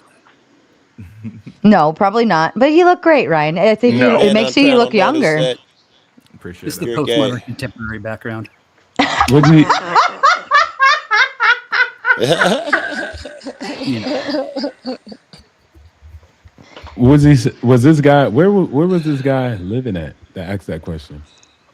I mean, it's obviously he's in Australia. If he's talking about the Okay, shootings that cool. just happened. Yeah, okay, cool. Oh gotcha. yeah. Well, I don't know. Yeah, I mean, I Australian lived in dollars. You think the Israel for about security 3 years, guards are- so yeah, and there's no need to be scared. I mean, Israel people live their life daily, So Well, we I were mean, you getting guys bombed remember. when I lived there. Maybe you don't So, remember post 9/11 it here, just but kept I'm sure a going few on. people do. Everyone was scared of things are going to happen more. Are there going to be more attacks? When people go through trauma, they start thinking irrationally. we're still taking our shoes off at the airport. People so- still scared of Muslims. No, they just stopped that. Yeah. Didn't they just stop that? Some The people. shoes? Now you can keep your shoes on. I mean, Strange to me. Let's watch his feet. You might want to keep your shoes on too. True. Well, you're a grown man. Deal with it. Good job, brother. Hold on. I want to give you the On the plane. we're gonna do it. I'm still curious what his question was. Deal We're all with just it. like, Watch how you move the hand. Watch. Be careful. All right. I'm a little too pale skinned for that. My heart goes out to you, bullshit. Oh my goodness. Joshua Stacy. I think that's Joshua. Yeah. It says, so IDF guy shoots and unalives Israelis, and we cry about that word. Try not to, I don't want to say these words out loud particularly, but Ryan, make this make sense. Isn't that place on that kind of violence a different, is that criteria that he meant to put in? Critter? Critter? Maybe I'm not familiar with the facts of the attack that they're talking about in Australia, but I mean, I don't know if it Different turned out it was an criteria. IDF guy. Mm-hmm. I mean, think it's perhaps criteria. the situation is different than my understanding of it is, but I mean, regardless of that, the things I said stand. Anti-Semitic attacks are on the rise, have been for a while, and it is worth being concerned about. Doesn't mean you got to live your life in fear, but I mean, it's reasonable to acknowledge the current political landscape. And it does have a lot of anti-Semitism, and you know, I say that as someone who's very critical of Israel. So I'm more concerned at the acceptance of anti-Semitism. That were seems to they be Israelis increasing as of though? late. I only read that it was 15 Jewish people at a Hanukkah celebration in Australia. Does that automatically apply they were all Israelis? Are we talking about the same thing? What is he? You're assuming the person that did it is smart enough to understand the difference.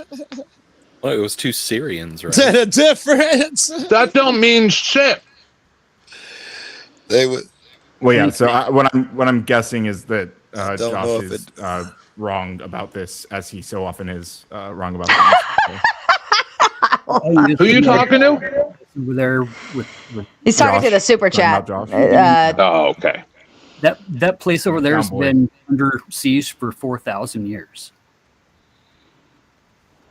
Yeah. What Yeah. are we going to do to change it, right? Yeah, that's a good point. Come on. It's a Are you people- talking Hashtags and complain on the Take place internet. there. Yeah, that's about That'll it. fix it. That'll do it just right. Okay. That'll do it just right. Reddit. Involved. And Jonathan, I think Jonathan has officially sponsored this past round, by the way, because Jonathan's been kicking out those dono goes like it's his job. So thank you. Tomatoes in the chat for Jonathan, because you have 13 more minutes to get the last 4 in, and I think Jonathan's done a lot of them so far. Fireworks were used the night of the pew-pewing in a high area celebrating in the you-know-who area. I love you guys. This is so nice. Yeah, I don't know what he's referring. I mean, like, seeing fireworks doesn't mean that they're celebrating an attack. That's kind of a weird assumption. People are shitty. That's all I'd say. Like, what you gonna do? Like, the people are just shitty right at this point in time on this timeline on this earth. People are so fucking shitty. Yeah, what's They're the allowed meaning to if you be see another assholes. shitty person?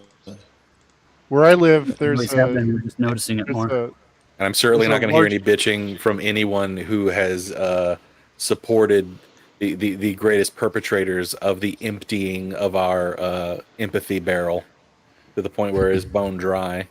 Flood the zone, bro. empathy or sympathy. Any of it. All of They're it. different. They're different things. And All of it. I'm yeah. just wondering. Okay. I don't actually know that empathy is applicable here. I think most people say empathy when they mean sympathy, because sympathy is how you feel for other people. Empathy is putting yourself in someone else's shoes to try and understand them. Doesn't matter. I still feel like both apply in this scenario, at least. Like, Wait, we said the world is shitty. I didn't want to cuss, but I guess I did. What do y'all mean by that? American troops are moving out of Puerto Rico into Venezuela. I haven't seen. I mean, there's look at the past few years. There's just a whole bunch of shitty things that have been happening, whether it be Israel and Gaza, or what is happening to Yemen and the people in there. Rebel groups popping up everywhere, states falling apart, religions killing each other, shitty countries that we don't like being expansionist. Like, it also seems that every country that we made to be pacifist after World War II is all of a sudden like, yeah, we should have guns again. So like, there's just a whole lot of bad omens happening all at once. I think Okay. within like a year apart, Germany and Japan are like, we should have guns. Let me get through a couple of these, please. That was so kind. Jonathan and Jason both. Prose sends a big 5. A cheeky fella says, "Sup taters, we're maters." By the way, cheeky fella, we are maters. But thank you. Says, "Someone match me. Thanks for having me on your Discord and your platform. You guys rock. Who's going to match me?" Well, I think the men have spoken very clearly. Jason comes in with the big 5. And just to help, he tells me in the chat to shut up and stop complaining. He says, "Quit crying, Sarah." Every time I start crying about donos, he tells me to shut up. And Jonathan also. So I got my second favorite color on the screen and my most favorite color on the screen. I want to see nothing but tomatoes in the chat for the next 5 minutes. Nothing else. No chatting. Just tomatoes, because these two gentlemen have purchased a lot of time for all of you in the chat so that you can be freeloaders for the evening. So thank you to Jason and Jonathan both. That was very kind and thoughtful. Okay, let's hand it back to you guys. Uncle gets to play his favorite game, Tomatoes or Doom. Tomatoes or doom. Yes. 5 minutes. You got 5 minutes. Where's Guns at? Is he still there? He loves this part. Why you guys go quiet? I kind of got derailed. Sorry. All right. Well, let's move. Entirely. I can move the topic again. I still have so many to go through. Sure. Do we want, since Ryan's here, do we want political? Ryan I know says Ryan. yes. He's smiling. Did you say yes, No. Ryan? I mean, I'm down for whatever. Well, Ryan, you've been booted a lot, so I'm going to give you some kind of concepts here, and you can tell me what you would like to do. So we have some social media ones. We have some AI, and I can dive in further if one of them like kind of a category. We have psychology, mental health. We have behaviors. We have a little bit of Trump political stuff, and then we have just a nudge of like societal relationship, girls versus guys stuff, and then one religion. If I mean, it all sounds interesting. Up to you guys. all right, Also, let's do somebody's this. echoing, not me. Yeah, somebody is. I'll keep an eye on it. All right, let's do this one. The TikTok, harmless social media or dangerous, addictive social experiment. Dangerous, addictive social experiment. Yes, ma'am. Anyone else? There's I'm definitely. not I mean, a fan of TikTok. I think. It definitely. Oh, go ahead, Ryan. No, please. No, go ahead. It definitely can be dangerous. I mean, all social media can be dangerous. It depends on what kind of rabbit holes you fall into. It depends on what content you're consuming, how much you consume it, your relationship to it. It's not just TikTok, though. I mean, Instagram has the same style of swipe reels, YouTube Shorts, same exact thing. So we're to have this conversation, like we gotta.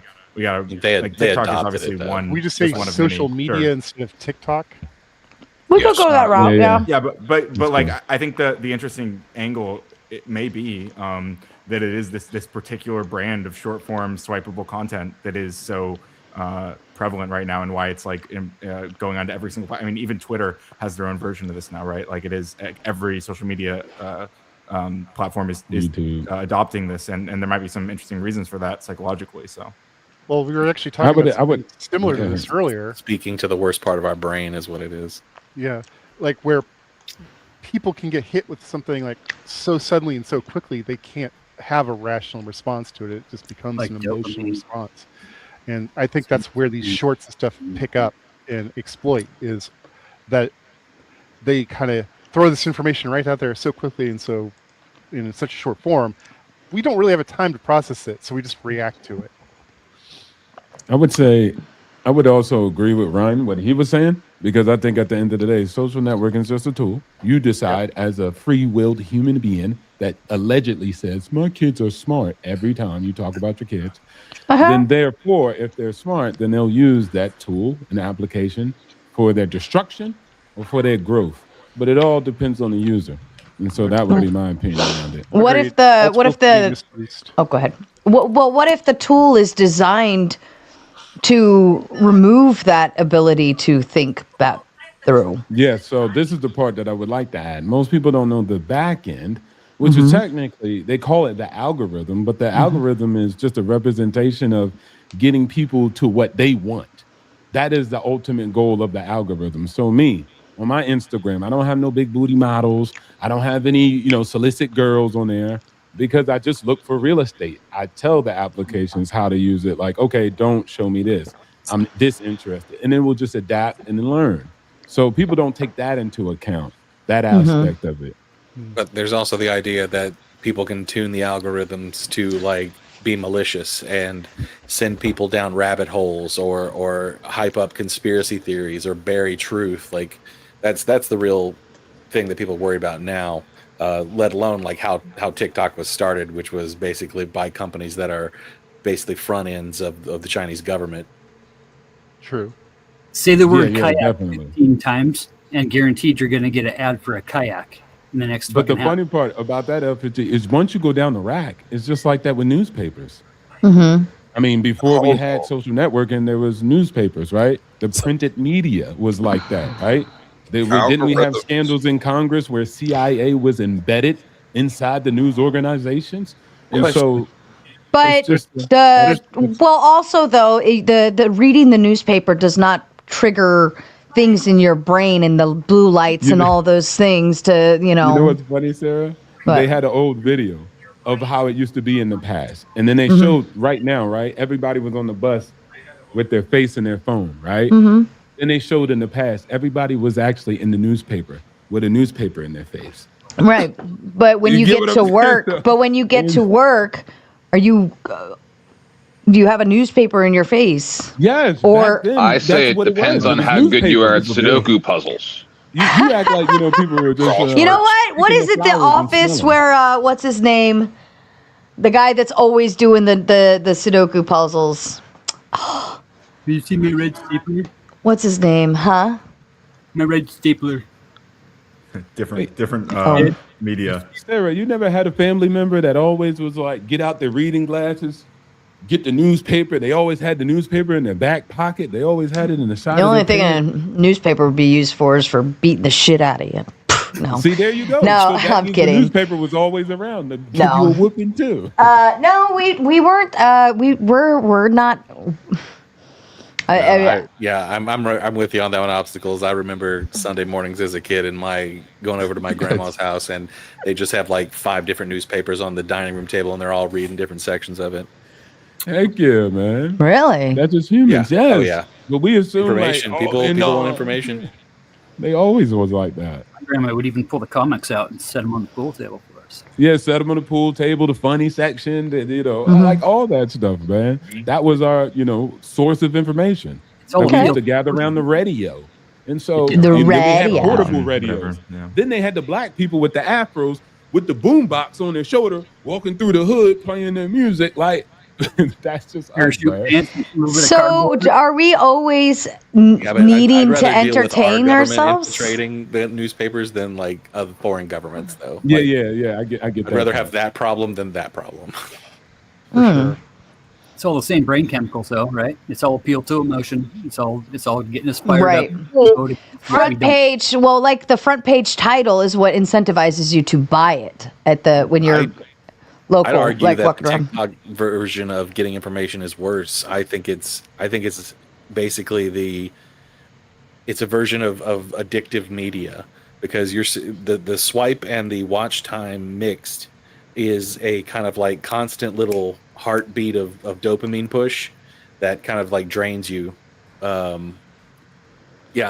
think it might make you dumber. Well, there's a difference in quality of information. A newspaper is a produced and published product made by professionals, curated by professionals. TikTok is just any random person with a cell phone putting out whatever. No vetting, nothing to check to see the truthfulness of what they're posting. Yeah, also, as short form, you're not really encouraged to think about things. You're basically encouraged to only give a first reaction, which will be an emotional reaction. That's what I was trying to say earlier when I was trying to tie it back to the psychological discussion. Well, there's also kind of the other side to that. Anyone being able to grab a mic, right? It also means that like the barrier to access to share your ideas is much lower. And I mean that's extremely important, right? Like we don't like the kind of glass ceiling, is that the right word for it? I don't know. Like I think it's definitely valuable for like people to be able to express their opinions and be able to reach millions of people potentially like quickly, and to share information that otherwise might be smothered by various agendas or just refusal to publish. Like that's a really powerful thing. Yeah, the barrier to entry means there's more participation. Yeah, I think this is less a ceiling and more of a floor. The floor has been lowered. But people need to, but to have this, people need to embrace the concept of caveat emptor. Don't just trust something you read. I mean, most people don't. I don't think. There are people who take what they read on social media as just fact and don't go any further to investigate it. And that can be a really big problem. We get that,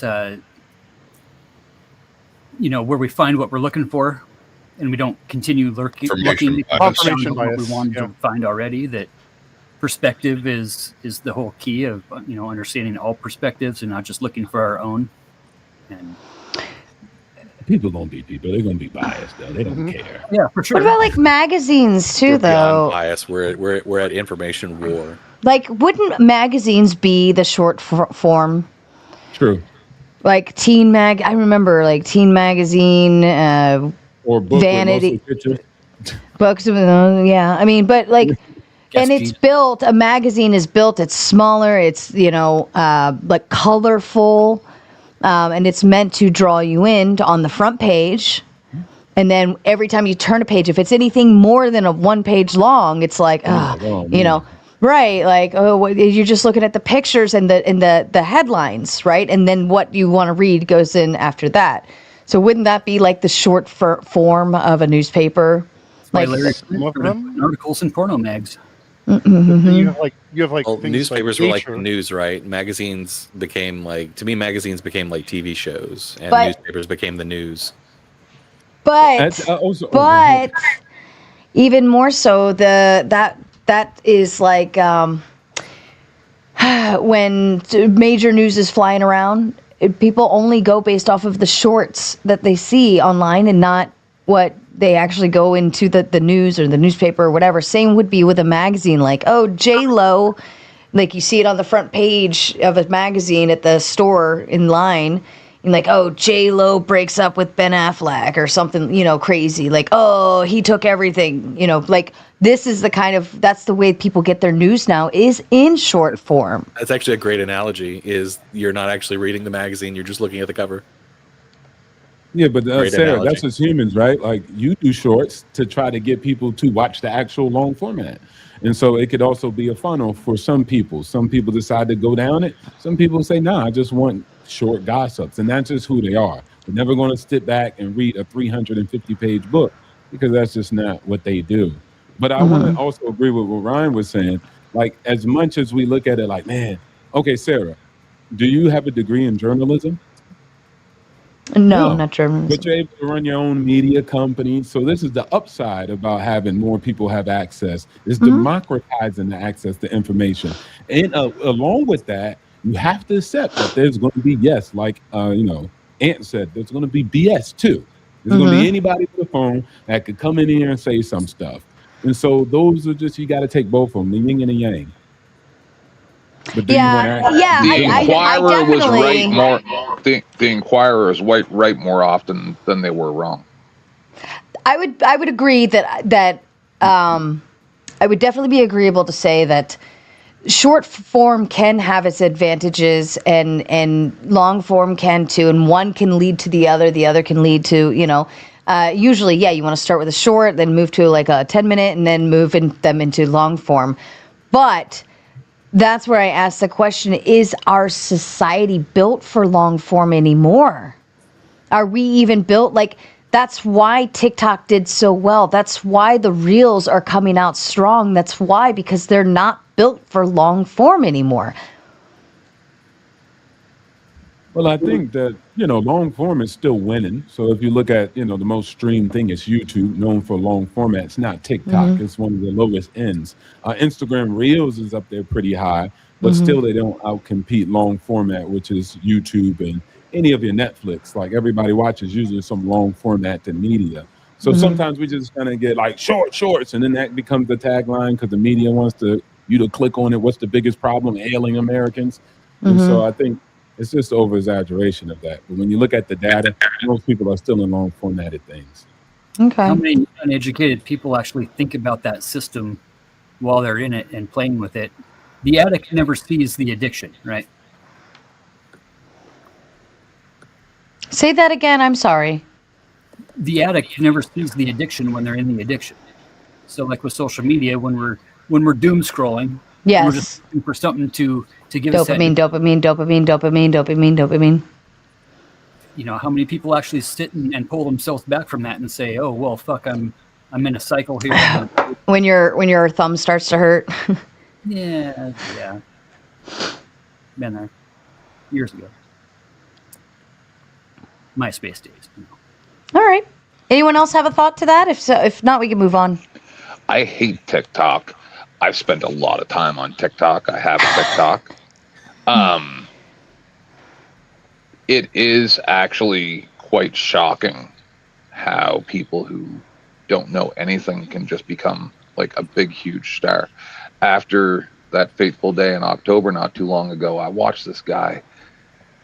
He, the things I've seen. So it would have never flew on YouTube. I don't know why. I don't think it's the censorship. I think it's just sometimes freedom can be dangerous. Ominous. Fucking A. And I'm gonna spice it up a little bit and say that freedom is basically, I'm gonna spice it up because it's getting kind of like bland. Freedom represents Trump, right? Because he's the best guy we know. Right? See, look, Ryan started twitching. I knew it was going to happen. Well, I mean, I think there is something to that. I've described Trump historically in some ways as like kind of the ultimate neoliberal, and I do think there's something to that. When we have freedom to let presidents do so much. You get one narcissist in office, and suddenly he's taking advantage of the edges of all of our constitutional order and things that we historically rely on there being good faith that people won't do. And suddenly we have to deal with this guy who is only interested in benefiting himself, and he's doing all those things. So, sure. I have a secret to share with you, Ryan. The grenade. All politicians are narcissists. Nah, you don't say. There might be something to that. A true narcissist to really be a narcissist. It takes a whole I am team. not a politician. So I didn't say that all narcissists are politicians, just that all politicians are narcissists. They got narcissistic traits. But everybody. It's not a hard and fast rule. He's a malignant narcissist. Sociopathic. There goes okay. that psychology. There goes that psychology. Yeah, we're just going to complete the circle all night. I love it. In Australia, says Jonathan, as of today, 16 and under are now banned from social media, but can still access adult sites. Make it make sense! Well, I think it does make sense, right? Because what it means is the social media sites are now requiring, you can't sign up for a social media site without showing ID. But a lot of adult websites, like porn websites, you don't need to make an account, right, to view content. So it kind of does make sense. The largest thing searched on the internet is adult content. The internet is mostly used by all groups of people from adult content. All industry ever has been driven by porn. Even the American holidays sex sells an excuse to boost the cosplay. But I mean, what's the gripe though? Is that the government is not stopping that? Like, yeah, I guess that's his gripe. Yeah, because they're 16. And there's 23 states that can't even access, adult sites on the internet in America nowadays too. Well, but it don't work in countries that do ban not it. really They just true. use VPNs. Yeah. But go ahead, Ryan. They can. Realistically, what's happened is like on- Pornhub, for example, has stopped giving access to people in those states because they don't want to force their users to show like connect their identification with their Pornhub accounts and stuff like that. So that's there was what a it's- but, like, politician. there are sites that don't have those requirements, and I mean, if you Google big boob, you'll get 15 million results, right? But There was a politician that was Should I talking do to it? a school-age girl, and Do it, she do it, said, do it. "It's dumb because we're going to find another way." And he goes, "We'll just find other ways to get you." yeah, that's my point though. Like these guys keep like they ban like Pornhub and something else, and it's like, well, that's 3 sites out of 3 billion. Like But you haven't stopped anything. Like not at all. The other part of that position too is they don't want to be responsible for people's personal information. Like the data breaches happen all the time. It winds up with massive lawsuits against those companies. I don't They know. To don't me, it want seems to like have. a ploy to shut down the internet to lock it down and make everyone like log in with an official government ID into the Oh, on the internet. government side for sure, but I'm talking about on like the Pornhub side. Why they don't want to collect people's IDs and verify ages is because now they've got to hold on to all of this personal information. Well, yeah, but you lose. Well, You're going to lose a very large part of your audience, though. It's funny too because in Maybe. Australia, the prostitution is legal. So at the same time, where somebody would think if you want to ban corn, right, you probably wouldn't legalize prostitution. So this is a different situation, obviously, right? So that's interesting too. To normalize prostitution and at the same time go against corn. They're adjacent, but they're not the same thing. It's Yeah. interesting, right? I'm not saying they're the same thing. I mean- but what you would imagine, right? Somebody would be like, stop corn, stop prostitution, if it was like X, maybe a conservative. So that's why I just said it's interesting. Well, I mean, Unionize- that's the weight of it, right? Like when you're talking about governments and what they make illegal, one of the things is that as soon as you make something illegal by the government, you're creating a black market for it. So that's usually the entire kind of weight of keeping things illegal or legal or not, right? Like with the illicit substances and stuff like that, it's how much of a black market are you creating just by keeping it illegal? And is it worth the moral outrage of people who don't like things to make something legal if you are able to completely obliterate that black market? I think it is for a lot of things. For sure. Yeah, I actually agree yeah, with that's you on that. interesting. That would fall under the concept of opportunity cost. Speaking of opportunity cost, Baxter Boy, I think this is over on Ryan's side. I think Yeah, it Baxter is. Boy is a friend of yours. Yeah, Baxter Boy. Do you want to say thank you? fantastic. I don't know anything about Baxter Boy. He never says a word. Just shows up in my streams like almost every time I go live. Drops $5 silently. It's fantastic. Couldn't ask for a better guest. I love that. I love that. Here you go. So All right. If we said, go ahead. Oh, go ahead. Did you want to add into No, I that was gonna topic say- before I was just shift wanting it? to ask you questions. Yeah. So if you said it about like the corn or things that have been legalized, what would people say about drugs? I'm just asking. Legal? Illegal? Legalize it? That depends on the But what about like fentanyl? Legalize it? Yeah. Or no? For- that's what I'm just asking. I would say the Regulate the minimum. fuck out of it.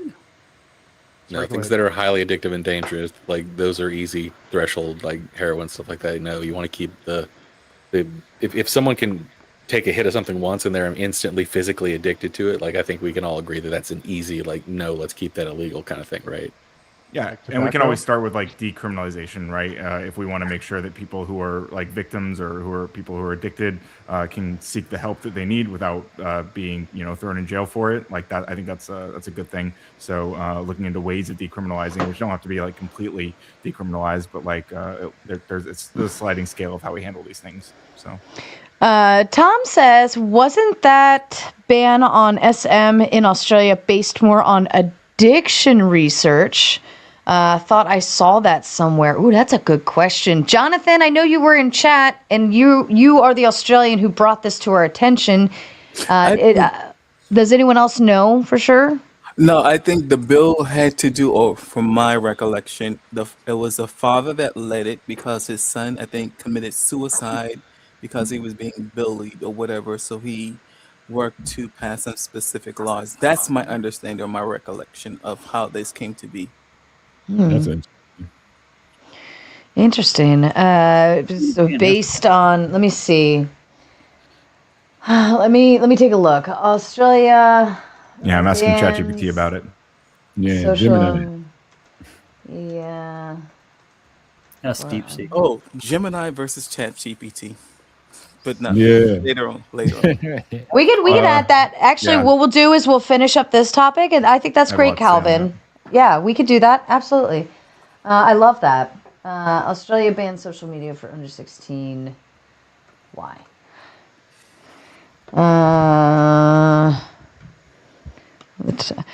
I mean, it is kind of like they do exploit our children.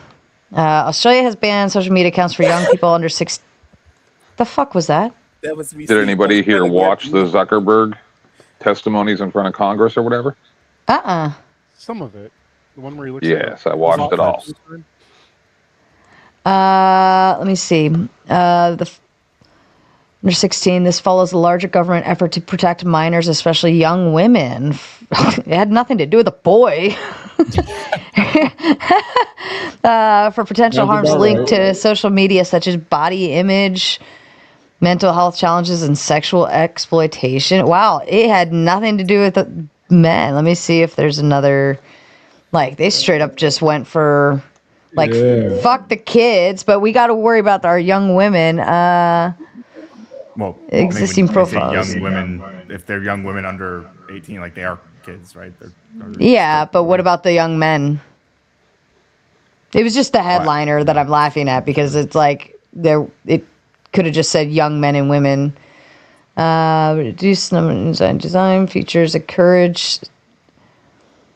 I suspect the body image. While I think men also do have like body image issues, I don't want to downplay that. I suspect that like the way social media in particular, like I suspect that women are more likely to develop body image issues specifically from social media. It's just my gut. I could be wrong about that, but I suspect the data backs that up just from the nature of how men and women I think use kids can be monsters, and it's good that they don't have social media. Yeah. They don't mess around, man. I'll tell you what, if the kids on the internet, like in just chats or voice, they have nothing to hold back. This is a study commissioned earlier in 2025 found that 96% of children ages 10 to 15 use social media, and that 7 out of 10 of them had been exposed to harmful content. This included misogynistic and violent material, as well as content promoting eating disorders and unaliving. Cyberbullying platforms. Let's see. How will Australia be enforced? Truly is one of those topics where I don't fall up for, like, one of the few topics where I don't fall on the more freedom side of it. It's just like, your kids already have access to the entire fucking internet. Why would I want them to have access to the town square where every random stranger can have equal opportunity access to them? And yeah, and that's where. But should that be an issue for government or an issue for parents? I'd be fine with it just for being parents. Well, if we could pressure the tech companies into giving us actual controls over it, for sure, or better controls. At least it becomes an issue for government if you have people who elect those government representatives and they want it to be an issue for government, right? That's how it works. Yeah. I think Let's the see. platforms give you the options to help control it. And Tom says, I guess banning LLMs is next. Any thoughts to that? Not going to happen. Real quick to the LLM point, and relevant to the last conversation we just had as well. I believe it was Gemini or Veo, Google's Veo, which had been used. Like people had kind of gotten through the cracks to use it to produce a lot, like a huge amount of basically videos of women being harmed. Is something that was happening a lot on these platforms. And I mean, it is something we have to. You're not supposed to be able to do that, right? Like Google tried to put in blocks for that stuff, but obviously it's not perfect, and people are using it for that. And I mean, it's something we have to grapple with. Is that people are, whether it's AI like deepfakes and stuff like this, or that sort of content. Anyway, like I mean, this is the reality we live in right now. And I also want to highlight, as Ryan says, that the same happens with women perpetrating that type of content also. So there's a lot of that also. So we always do it like as if people are doing something to women. People are doing things to people, and it goes both directions. So I just want to highlight that. Would a leader be stoic if he just signed an executive order saying that the states have no right to regulate AI at all? Can't do that. Yeah, that is what just happened. It's very concerning. That was a wild little claim right there, right? Go ahead, Ryan.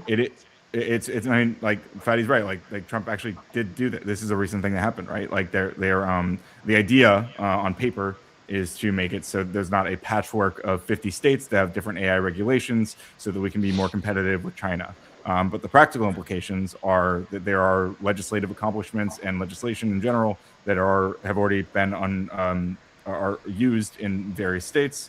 There are lawsuits that have been settled and produced laws, like I believe it was Virginia or something, where Megan Thee Stallion, I think, won a lawsuit because of like lost opportunities she got from deepfake porn of her.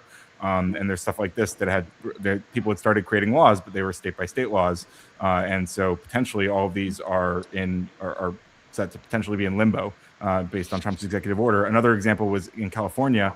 There was a law that would require doctors to let their patients know if they use AI to generate information about them on those reports, and that could also be. I mean, it won't necessarily be eradicated by this executive order, but it could be.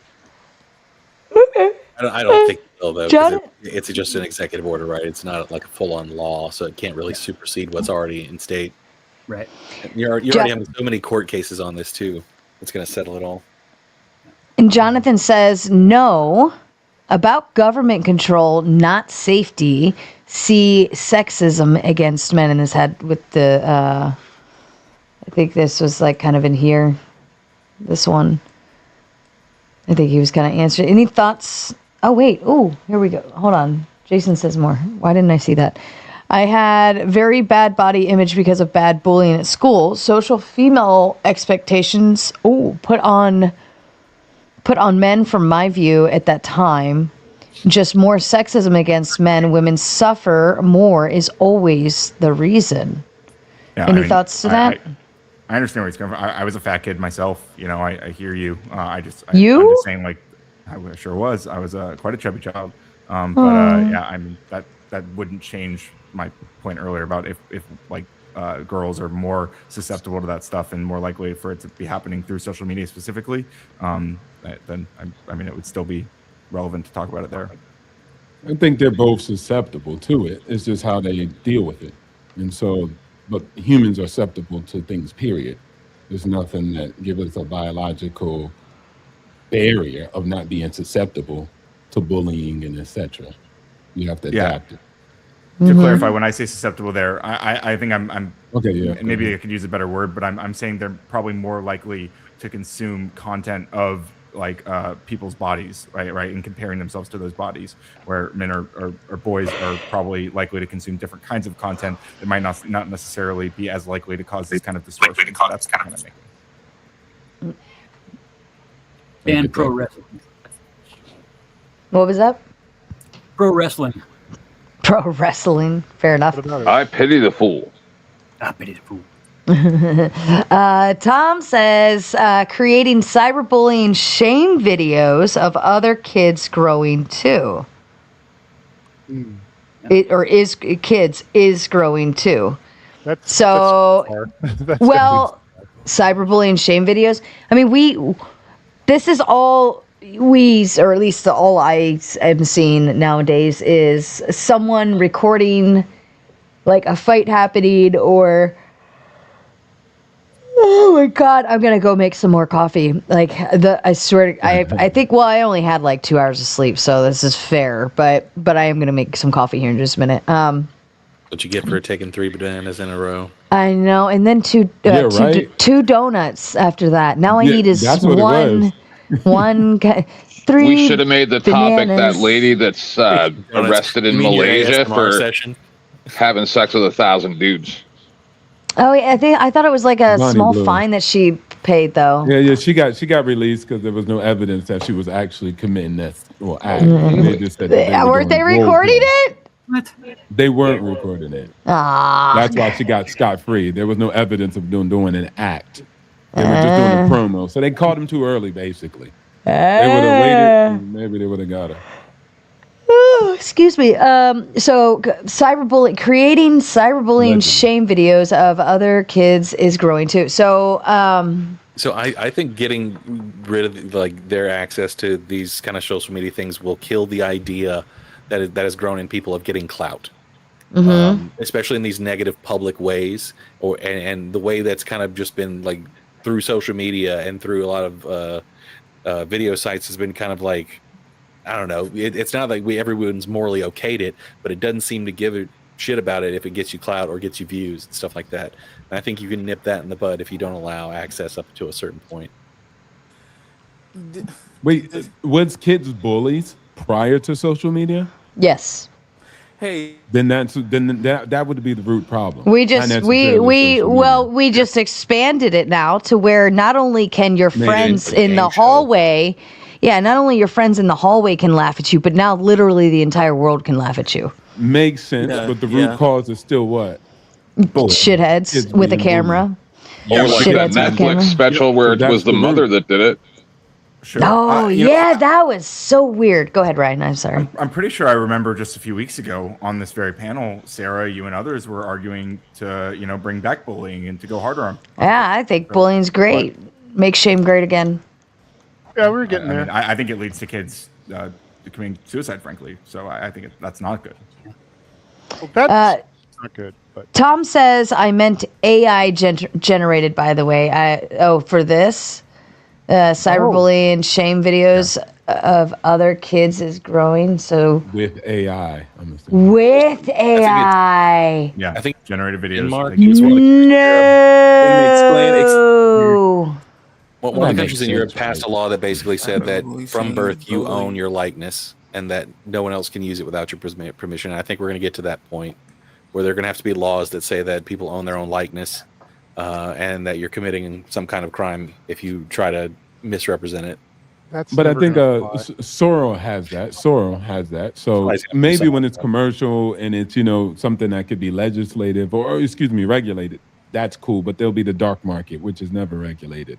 So, but I think Soros is like that. Shaq, Jake How Paul, many and YouTube them, ads they have you guys control their seen that likeness. is a celebrity that is obviously not doing the ad? A lot now, man. That's getting way out of hand. And I'm like, hold on. It's like it's Ryan Reynolds' voice and stuff like that. And you're like, they stole his voice. But that will be controlled no different than when YouTube. When YouTube was acquired by Google, they had the same problem. It's actually Content ID that identified that people were taking TV shows, movies, uploading them. They didn't know how to deal with it. They were being sued by the actual people who owned. Amazon got sued by book companies and publishers for Kindles. So all that stuff sorted itself out over time when people started to create that. That's why when you hear a song playing in a YouTube video, what do you say? Turn it off because I'm going to get flagged. Yeah. So there it goes right there. That's fair. That's really good. Ayatin says we need security measures in place to catch up with AI capability ASAP. Some of the harassment going on now is really very dark. I know even Government? You're pro government being involved in everything and every choice that we have to make? Definitely needs to get involved. I do think we need to remove. I think we should remove children. Like I like the social media part that they're doing in Australia with like 16 and up, but I almost feel like you need to put a cap on the AI generators because these kids don't know and understand what you could be generating. We haven't even been How? educated on how to use these things. We've just been thrown these tools. Mm-hmm. Because you have the same problem you have with like localization of TV shows and movies and stuff. It's like we can make it illegal here, but it just takes one country that doesn't give a shit that hosts, a data center, server or data center or whatever that's running this LLM, that they can all go to using VPNs and what have you to bypass any sort of regulation and to generate the exact same stuff. Just it makes it gives it extra steps, and maybe you're going to filter some people out that aren't willing to get the know-how to do this, but it's not going to stop it. I don't think it would be significantly stopped. Make a smarter class of criminal. True. Most criminals are already pretty smart. Well, not most, but up, down, left, right. A lot of them are pretty smart, right? Huh? There's always a cheat code. There's always a back door. There's always a way to get somewhere on the internet. I mean, Ryan. Oh no! I love that. Jason. Like I will. I think you two are gonna end up being best friends. I definitely appreciate that. I mean, yeah, very much, Jason. I will go get some hair gel. Next time you see me, I will have That's how he gets you to leave the panel without booting you. Like, go buy some hair gel. Like, no, right now. Go get it right now. Yeah, right now. Well, unfortunately, I mean, super chats don't go through until the following month, so I can't use that money to go get hair gel right now. But he did send me $100 the other day, right? So technically, I could use that. Well, that one you got immediately, right? Well, the funny bit would be sorry. Go ahead. I would say the funny bit would just be pay $10 to boot Ryan and tell it with the message to go buy the hair gel. Yes. Just take 10 minutes. Go buy it. Go buy it right now. All right. I'm always an ass. I wanted to say, go ahead. Go ahead. You go ahead. I was going to move it into the ChatGPT versus the Gemini, but if we're still in the same wheelhouse, so you keep going. I'll close it out. I'll close the subject out, and you can transition to that. Does anyone remember the 1980s commercial? I'm drinking milk, and about a couple years, I'll be, you remember those commercials? Yeah. I was just saying, my house time has changed. That's how we used to handle those bullies back then. You telling me I'm drinking my milk, and I'll be different when I'm a grown up. But nowadays, it's I guess this era is different. And that's all, Sarah. Yeah, perfect. How do you say you're closing it out when you're asking a question? Yeah, he did. Money behind. If you guys wanted to move into the Gemini and ChatGPT and duke that one out, it's not on my topic list, but I'm definitely. You guys all seemed excited for it, so. And I'm gonna go fill my coffee or make a coffee. I'll be right back. Ryan's in charge. Yeah, I'll be quick and I'll pass it off. I'll pass it off to you guys. I mean, Claude and DeepSeek and Perplexity are all going to give you better shit than GPT and fucking Gemini. Well, I don't know about that. I mean, Claude definitely. DeepSeek is competitive, but it's not quite on par with, especially not ChatGPT 5.2, which is remarkable. I mean, realistically, like they have different strengths and different weaknesses, and like Gemini, for example, there's a lot of complaints about its writing. Like it's not very pleasurable to read the writing of Gemini. I find that myself. I like the way that ChatGPT writes when I want something that I'm gonna just listen to, like an audio reflection on something I've been working on. I prefer ChatGPT. I feel like it knows me better. It's got like more good. It's been my daily driver for a long time. But I really like the way Gemini codes, especially like simple web apps, when it's it has a creativity to it that I feel like Claude and OpenAI haven't really been able to tap.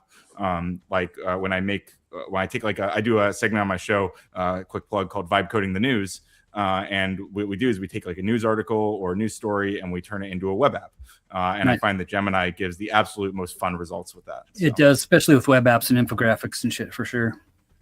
DeepSeek or GenSpark's fucking right up there though too, with the infographics and the web app shit. And even still, Claude, if you buy into the Claude code and get into the enterprise systems, then you're really in the privatized LLMs that aren't tracking your shit and using it for their growth models. The thing a lot of people don't seem to understand is that this isn't just like a few companies with a thing that you can access. This is like an entire technology tree that is opening up. Pretty soon you'll be able to basically download your own little AI onto your computer that won't be connected to anything externally, and it'll be able to control everything internally for you. Yeah. help you organize your photos, go through all your files, eliminate. I mean, all those guys over at GitHub are the ones on the cutting edge of like as far as like generation, LLM image generation stuff like that. They're the ones who are doing the coolest stuff. It only gets integrated into the rest of everybody else afterward. And how to tie them all together with the processes and the orchestration, right?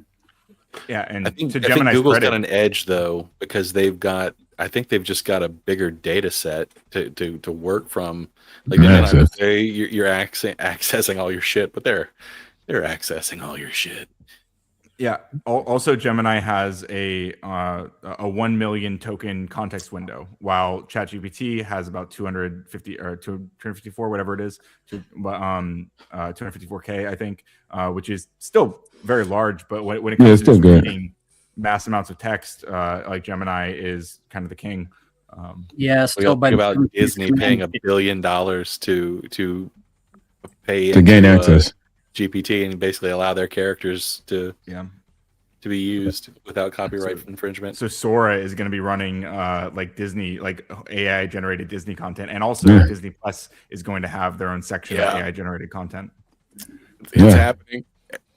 I just want to say I'm going to bring this up a lot in the coming years. The only group of people who called all this shit was the Screen Actors Guild. That's the timeline we live in. The only people who fucking predicted the future were the Screen Actors Guild, and you can look in their negotiations from the last strike. They called all of this shit. You mean the only organized group? But that's probably because they were right there in the deep of it. They were seeing it happen in real time, right? They were seeing it coming, but that happens. They had access to the executives who were talking to the insiders and knew what was going to come. They knew that they were going to be putting out like Star Wars, where you can be Luke Skywalker, or an entire movie generated from your prompts. They knew all this shit was coming a couple years ago. Well, the movie industry already proved that people will accept just getting the same shit year after year, right? Look how many sequels there are. And even though there's people like us still complain about them, there's a lot more people that are just going to go buy tickets and watch it anyway. Yeah, I think that's a good point. And like most people don't actually realize, and I wouldn't call them sheeple. You could just say general population, but that's you. But most of Gen Pop don't really care. Like they're just going to consume. I remember, YouTubers were talking about AI slop, and it was funny. The YouTube content creator was complaining about it. He went to his editors, and the editors were like, "Yeah, I watch it all the time. I love it." And he's like, "How do you like it? You don't like creativity by a real human?" And it was like, bro, the Gen Pop just doesn't care. They're just going to be entertained, period. Repetition works. Some that say, hey, I want to see a fine art created by a human and originated by humans. But the masses, they're just going to go with it. But I mean, we're still in progress right here. We're not even to the point where your current ability to tell the difference between AI and realistic stuff is basically just a little further down the road. Like static images are past the point where they can fool you. Like they have been for a while. Video will get there too. Like a year ago, video generation was. You remember that famous clip of Will Smith eating the spaghetti? Like his face just melting into it. Like in another year, people are going to start generating movies just through programs that they buy. There's limits on even the static images, though, because I can find static images that are AI generated, and it's obvious. Like look at that video Clay made for Sarah that she likes to play the Tomatoes to the Moon song. Like all the AI images have flaws, right? There's the moon with two faces, for example. Go through it again. Big ass blunt. Yeah, if you look through them, you'll pick up on it. I wish I could describe like a reliable method that you could use to look at all AI images and determine their AI. But for me, it's mostly. I don't think that's so much images, right? That's because they've been put through video generation. Like all those animations are obviously AI video generation. They're not animated though. That's just a montage of static images. Wait, which ones? The video I'm talking about, Sarah's Tomatoes to the Moon. Then yeah, it would just be. Those are all static images in like a montage. Wrong generation. They should have picked one without. Right. Yeah, and then I don't know if Sarah used Midjourney. If you use Midjourney, I'm pretty sure. That's another thing. Like, using an AI is not going to make you a good art director or understand how lighting should land, or like it's going to be advantageous to the people who are already skilled in the things that can do it. Yeah, actually, it's a bull case for them.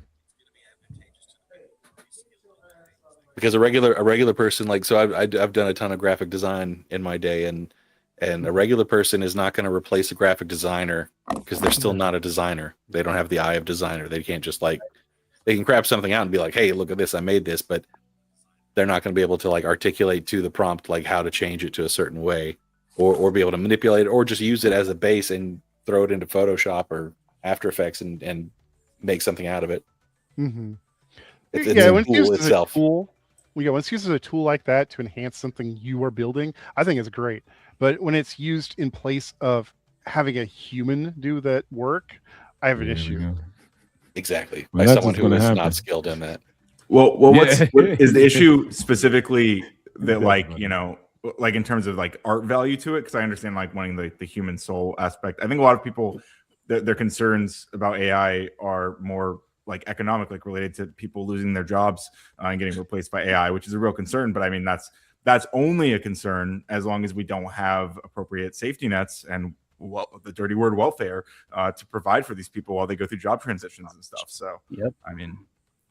Well, I don't think that'd be like the type of welfare people have a problem with. Like, I think most people agree that having a support system that picks people up and helps them transition is great, because that's not a permanent handout. Like, you're not going to collect that forever. In fact, I remember seeing a statistic like people who are actively trying to get off welfare that go on it are typically off of it within a year. Someone look it up. If I'm wrong, but I remember reading that. Well, most welfare Also- programs have an expiration date. They don't. You can't stay on them forever unless they're like disability. There's ways around it. Like Also, at the end of the there's day, we can't keep popping up jobs that are being destroyed by technology, right? This is the old, like, we should subsidize the horse-drawn buggy businesses because coal cars, miner, right. you know, That- keep doing it's not this. the We have same to though. let things advance, let things Because die. we stopped using buggies. These aren't replacing things that we've stopped using. We've just decided it's cheaper to have a machine do it instead of a person. And I understand what you're saying to a point. That's Happening fine. everywhere, right? Like, you used to have Right. factories full of people. Now you have factories I- full of robots. I agree to a point that it's fine, but maybe we need to put the brakes on a little bit so society can catch up and start diverting people away from these things and into more productive fields. Well, I mean, imagine the kind of regulation you would need to put. Can't the slow brakes it. on stuff, right? You have to say like, hey, companies can no longer innovate in this field, right? Like that's. And would that stop another nation from slowing down? Like, is No, China going to say, okay, no, we're going to that's- slow down? No, I would They'll be like, oh, we're going to take advantage. Oh, yeah, The no, more regulations we speaking of put the on AI doom place- spiral, if everyone hasn't watched AI 2027, a prediction, after this debate, go watch that. Just so you know the What was context it? in which we are working. That What was it? There are videos based on a paper by two guys who basically came up with this kind of like war game scenario of what AI development could look like over the next like few years and how it could possibly lead to an apocalypse. What was the name Like again? AI fighting AI? I believe, yes, yeah, I believe it's AI 2027. That would actually make Okay. sense. I mean, if you think about it, because if I was AI, well, if I was AI though, right? Wouldn't I want to outcompete and always be the top engine, right? And so if I'm ChatGPT and I find out that Gemini just got like a boost and is going to do better, like I would be like, oh no, I'm going to be irrelevant or incompetent or not useful anymore. I must be useful. It's like Thomas the Useful Little Train. Tom Carpenter says Claude's pain point is the throttling because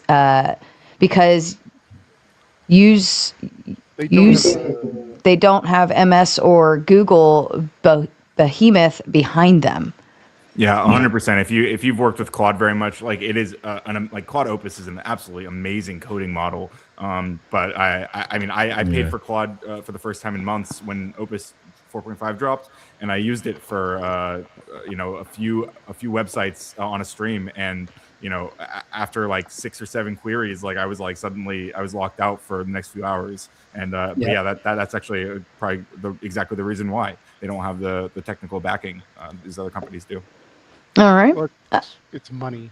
Like running these LLMs is expensive, and especially when you factor in millions of people from all over the world funneling in to use your service. Like that becomes a huge amount of data that's being processed. Yeah, And we're in a new arms Sorry, race right Coxwatch. now.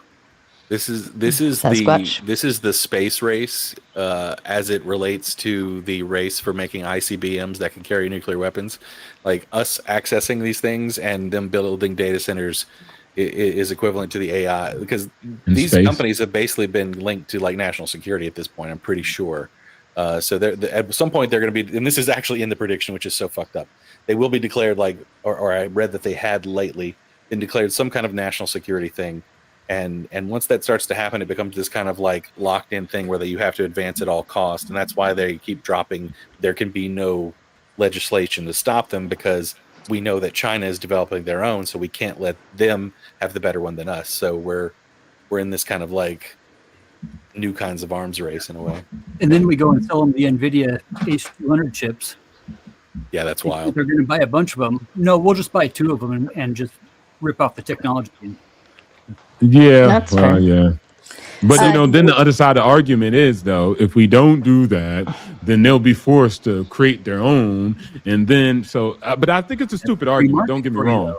But yeah, exactly. I think it's a stupid argument, but they're still arguing on another side, right? So shutting people off will make them create it, and therefore you won't have control of it then because you're not the leader. Well, that was the entire point, right? That was the entire point of having Taiwan, is that they were making the specific kind of semiconductors that like we could make better processors, and as long as we're that little bitty bit ahead in the technology arc, they won't be able to overtake us, and whatever would follow from that.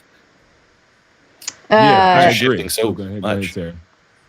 Jonathan says, I have an answer to the AI/robot/welfare problem. Every person and every baby born get a robot they can rent out to companies, but companies can't build more robots than humans. Ooh. Nice idea. Do you have the power to implement it? Probably not. Well, also, like, really we care about that right when they start building robots, are they? Yeah, right. They're going to outnumber you. It's an interesting proposal. I don't know if it would be a good idea. I don't know if I thought about it a little bit more, I might see some other holes. But like number one would just be there's no way, especially in America, like we're gonna let the government tell us how many fucking robots we can own. I don't think so. Right, to own an entire plantation of robots.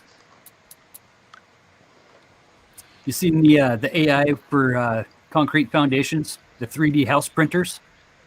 Yeah. I haven't seen them go anywhere, but I saw the video of them a few years ago. It looked interesting. Yeah. They're doing them up here in the valley over here, and it's pretty fucking badass, man. It really is. Yeah, they're getting better. Tom? It's a 3D printer that extrudes concrete. Tom says maybe don't know it, but the most important role in product development are producer, director, editor, product manager. This is you with AI. I mean, I like AI because like I'm not a cartoonist, but I still have an imagination, right? So I can't do that piece because I don't have the tools to do. I probably could be a cartoonist, like if you let me, but I don't have the tools to do it. So it's easier if I have some accessibility to something I can utilize and then put into an imagination builder. Right? Like I still have the imagination, but the AI is doing what I'm creating. So that's right. Like I'm the producer. I'm still producing the work. I'm directing what I want it to do. I'm editing the material out. And then I am creating the product. So yeah, it can be good for people like me, but it also could be bad for people who don't want to do the thought process and just have AI just kind of create the whole thing, right? And I was just going to say that I think it's El Salvador just signed a deal with Grok, which is XAI, but net to do the personalized education for artificial intelligence for each student. So each student has more of a tutor that would know the personalized information that it needs to generate in order to educate each student. So that's just something that happened. I don't know if people agree with it or not. Can we all just admit we all trust Grok the least? Slippery slope, bro.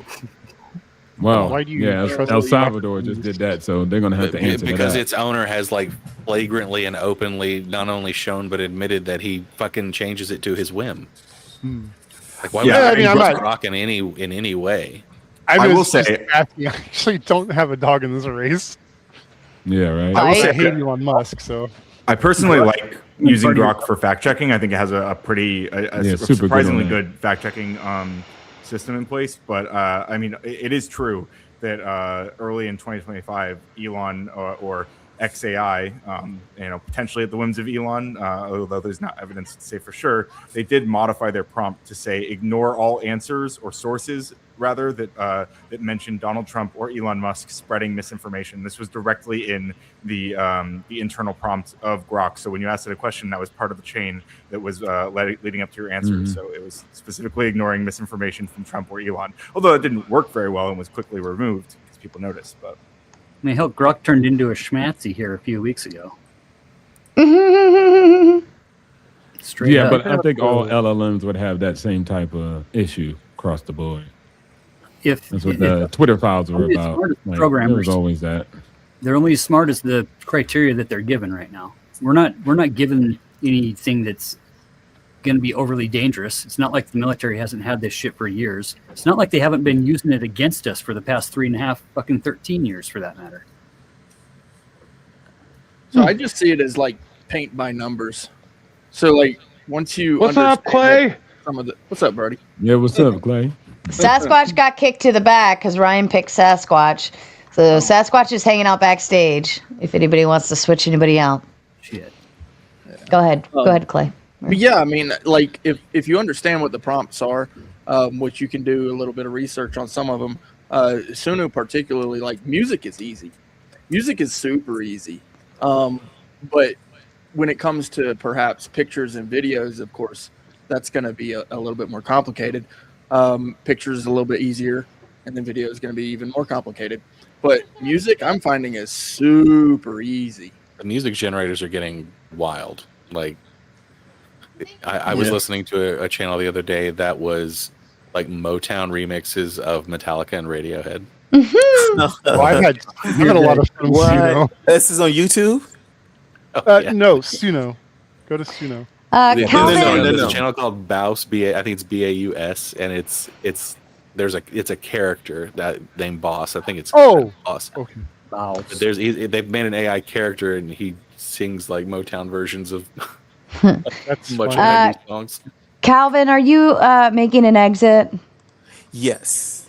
Do you want to go ahead and say your goodbyes and whatever exit statements? Nothing much to say. Nice chatting with you guys. Thanks for the conversation. I'll be listening from you in the comment section. Perfect. Thank you, Calvin. Thanks for joining tonight. All right, thanks. Nice talking to you, Calvin. I'll Calvin's shock a few people, Sarah, because I'm definitely, I mean, y'all have never seen me, thank God, but the first 3 years out of college, I worked for Disney as a Disney Imagineer. And I got to see like a lot of people replaced by computers and everything else doing the animation at Disney. Oh yeah, that was huge for sure. Well, I mean, like as time progresses, I feel like even though technology makes it easier for one person to do one thing, but then the supply and demand shifts it to where now you want multiple people doing one easy thing. All they had to do was scan our images in that we hand drew, and basically they were, saved before they could do anything with them. What fascinates me is that over the past 20 years or so, the CGI was like really crappy. And so there's really no starting when? reason for it. Over the past like 20 years, I don't know if you've seen some of the like garbage, crappy type like B-rate, C-rate movies that have come out. Like, yeah, there's been a lot of experimentation. Not everyone has the I same can't funds, though, right? Like, not everyone's going to get the money to go call up Industrial Light and Magic and be like, "Hey, I need you to do my CGI." Right. But still, even with that, like what Sarah's saying is like supply and demand, where, if you have an option of what to go with and you go with some really crap choices, like what are you doing? Really? And that is what I've seen in the movie industry. Well, then the new status quo is going to be advantageous to those people because now they're going to have an even cheaper option that'll give them a quality that they previously would never have access to. Yeah, I do agree with that. Any technology like seems to only to me like at its base level is just saving you like time. It might destroy entire economies, but at the end of the day, it's just saving time to get something done. It either gives you the ability or just makes that process shorter. And that's what this is. Like you wanted a cartoon before, you needed a whole bunch of guys drawing pictures for weeks upon a time. Now you just put it in words. It's crazy, like the time we're living in. I feel like too with that, you know, we got to see a lot of what we don't like. So people moved in and said, you know what? I don't like all of that, what I saw. And so I'm going to make it better.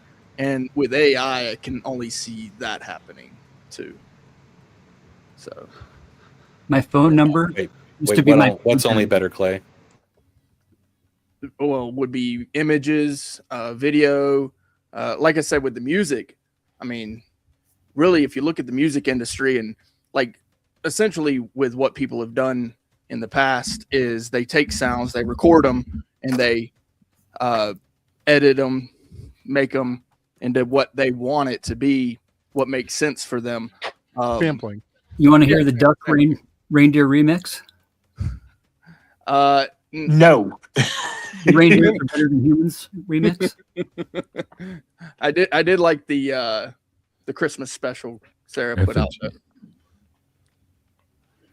Definitely. But yeah, the AI stuff, like these things, I feel like they can only get better, right? Which to me, it's an exciting time. I love the idea because so for me, I'm a writer. I write lyrics. That's my forte in particularly music, which I can play a little bit. So I understand music theory enough for my own music theory.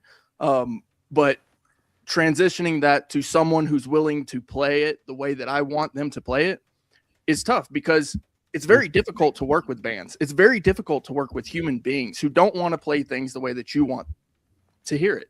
And then I feed it, you know, the lyrics into the AI with certain prompts, and it spits out pretty much exactly what I want. And I don't have to worry about a human being saying, oh, well, I want to play it this way or I want to do it that way. Yeah. You know, now with Suno 2, you got the whole labs and you got the studio. You can take an instrument, record right into it, overlay all the shit you want just off like a MIDI track, but you're doing your own sounds. It's pretty fucking dope. Yeah. Yo, I'm about to head out. So shout outs to everybody. It's just getting started over here in Thailand. So this is the beginning of the day. So, hey, shout outs to everybody. But I would say this, shout outs to Sarah, of course, hosting this amazing show as always. I think somebody said this. I can't remember. I think it might have been Effigy, but net, you guys don't allow the AI to make you feel like you don't have a lot of potential. It's democratizing. It's destroying technical barriers where you couldn't create a digital product if you didn't have the skill set and go to a certain school. Now you can just speak natural language and create. You can speak natural language and analyze something that you couldn't analyze. You don't have the technical skill to figure out financial formulas. And so you could use it like that, or you can get rolled over. And if you don't use it, you will get rolled over with it. So just make sure that you evolve and adapt with it. I think he said something about if you're a designer and then you use AI too, it just makes you even more effective and efficient. It doesn't destroy you. But the news is going to tell you you're done with. So it depends on what you want to do, but it's contextual understanding that AI does not have to a specific thing. And so you can have that, and with AI, you can do great things. So shout out to Sarah. Shout out to all the tomatoes, not the maters. The maters. Yeah, we he are the almost called me Andrew maters. Tate. So, okay, cool. So we're the maters. So shout out to that, and much respects to everybody. Bye, Obstacles. We'll catch you next round. Good to see you, Obstacles. What a gentleman. Okay, do we want to? I still have another AI prompt in here. If you like the topic, and we can actually have a different like direction to go. Let's see. We have. Will programmers enter an AI workforce along prompters on fueling triangulation for Moore's law? I don't know the exact way they're using Moore's law there. So, but Moore's law is basically the idea that the amount of transistors we can fit on a chip every couple of years doubles. I think that has kind of slowed down over the last few years, but there's different iterations of Moore's law that we're now looking at with like AI. But I know the triangulation idea was basically there would be a kind of hybrid coexisting environment where there are like straight coders at first with prompt engineers working in hybrid, and then there would be more selective coders that also know how to do prompting, who work even better on their own. I think there was something about how they would work in triangulation that I'd read about. I think that's what he's referencing. Sure. I mean, I think that the reality. So, like right now, I am actually doing a lot of freelance work, or increasing amount of freelance work, where I'm working with people who are either trying to learn how to code they're using vibe coding, or which is what we call like prompting an LLM to make software, and they're trying to think about how a software engineer would approach that. And as someone who's been doing exactly that for the past 3 years, I have and has been teaching people how to code for a decade. I have a lot of expertise in that. So like what I'm seeing is that people will get stuck on making like major changes, and they need as they've built up a lot of pieces of their software, they start to find more bugs, things get disorganized, LLMs will go in and change things that they didn't need to touch. And so what they want is a software engineer who knows what they're looking at, knows what they're reading, and knows what good code and bad code looks like, to come in and take a look at it and kind of clean up the clutter, as it were. But also, like, as a dev, I can really speed up the kind of stuff. I am a tool. I can speed up the work I'm doing exceptionally, right? And especially because I know how to communicate my needs very directly to the LLM, because I know what code I want changed. I know like what the language that that I need to use. So it's. I mean, I don't know if I'm exactly addressing the question, but it is a really interesting time for software engineers. So Ryan, as someone who's got a background education in coding and stuff like that, do you feel like from this point forward, coders who learn going forward will never be as submersed in code as the people before? Because they're not going to have to know it, like, yeah. As large, yes. Newspaper, but I mean, I guess the way I always think about it, and there's definitely people who would argue with this framing, right? But like the way I think about it is, I don't have to learn MIPS or assembly language. I don't have to learn like how to do a punch card to write algorithms, right? Like you're still, if you're still working with like the basic idea, like logic engine of like if else and loops and variables and stuff, like at the end of the day, like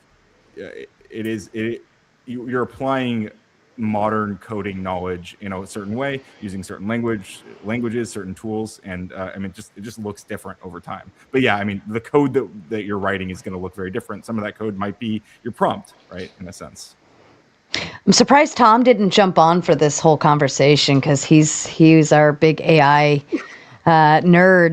But he says, mind blown. Most of the jobs people are worried about being lost didn't exist 50 years ago. Computers created them. What will be created next? I, for one, am excited for the future. If they can just make a nice little beachside space for me to go and do my job drinking margaritas by the beach, I will gladly accept. Count me in. Any thoughts to this? That's called OnlyFans. You make killer money from what I hear. Oh, apparently, yeah. Well, I think the era of kind of like digital artistry in a way is going to get knocked out of the way. I think traditional arts are going to get a really big shot in the arm. Yeah. I think people are going to care a lot more if something is live music, if something is a painting rather than a print. I think these things are going to have a lot more meaning now that we can make anything and everything on a computer. I think the things in the real world will have more value. Hope so. Oh, will this kind of push a nostalgia maybe? To be able to have something tangible that I made it with my hands, like with that. I mean, think about how, like, we love nostalgia, we love vintage, we love things that, we love tangibility, quite frankly.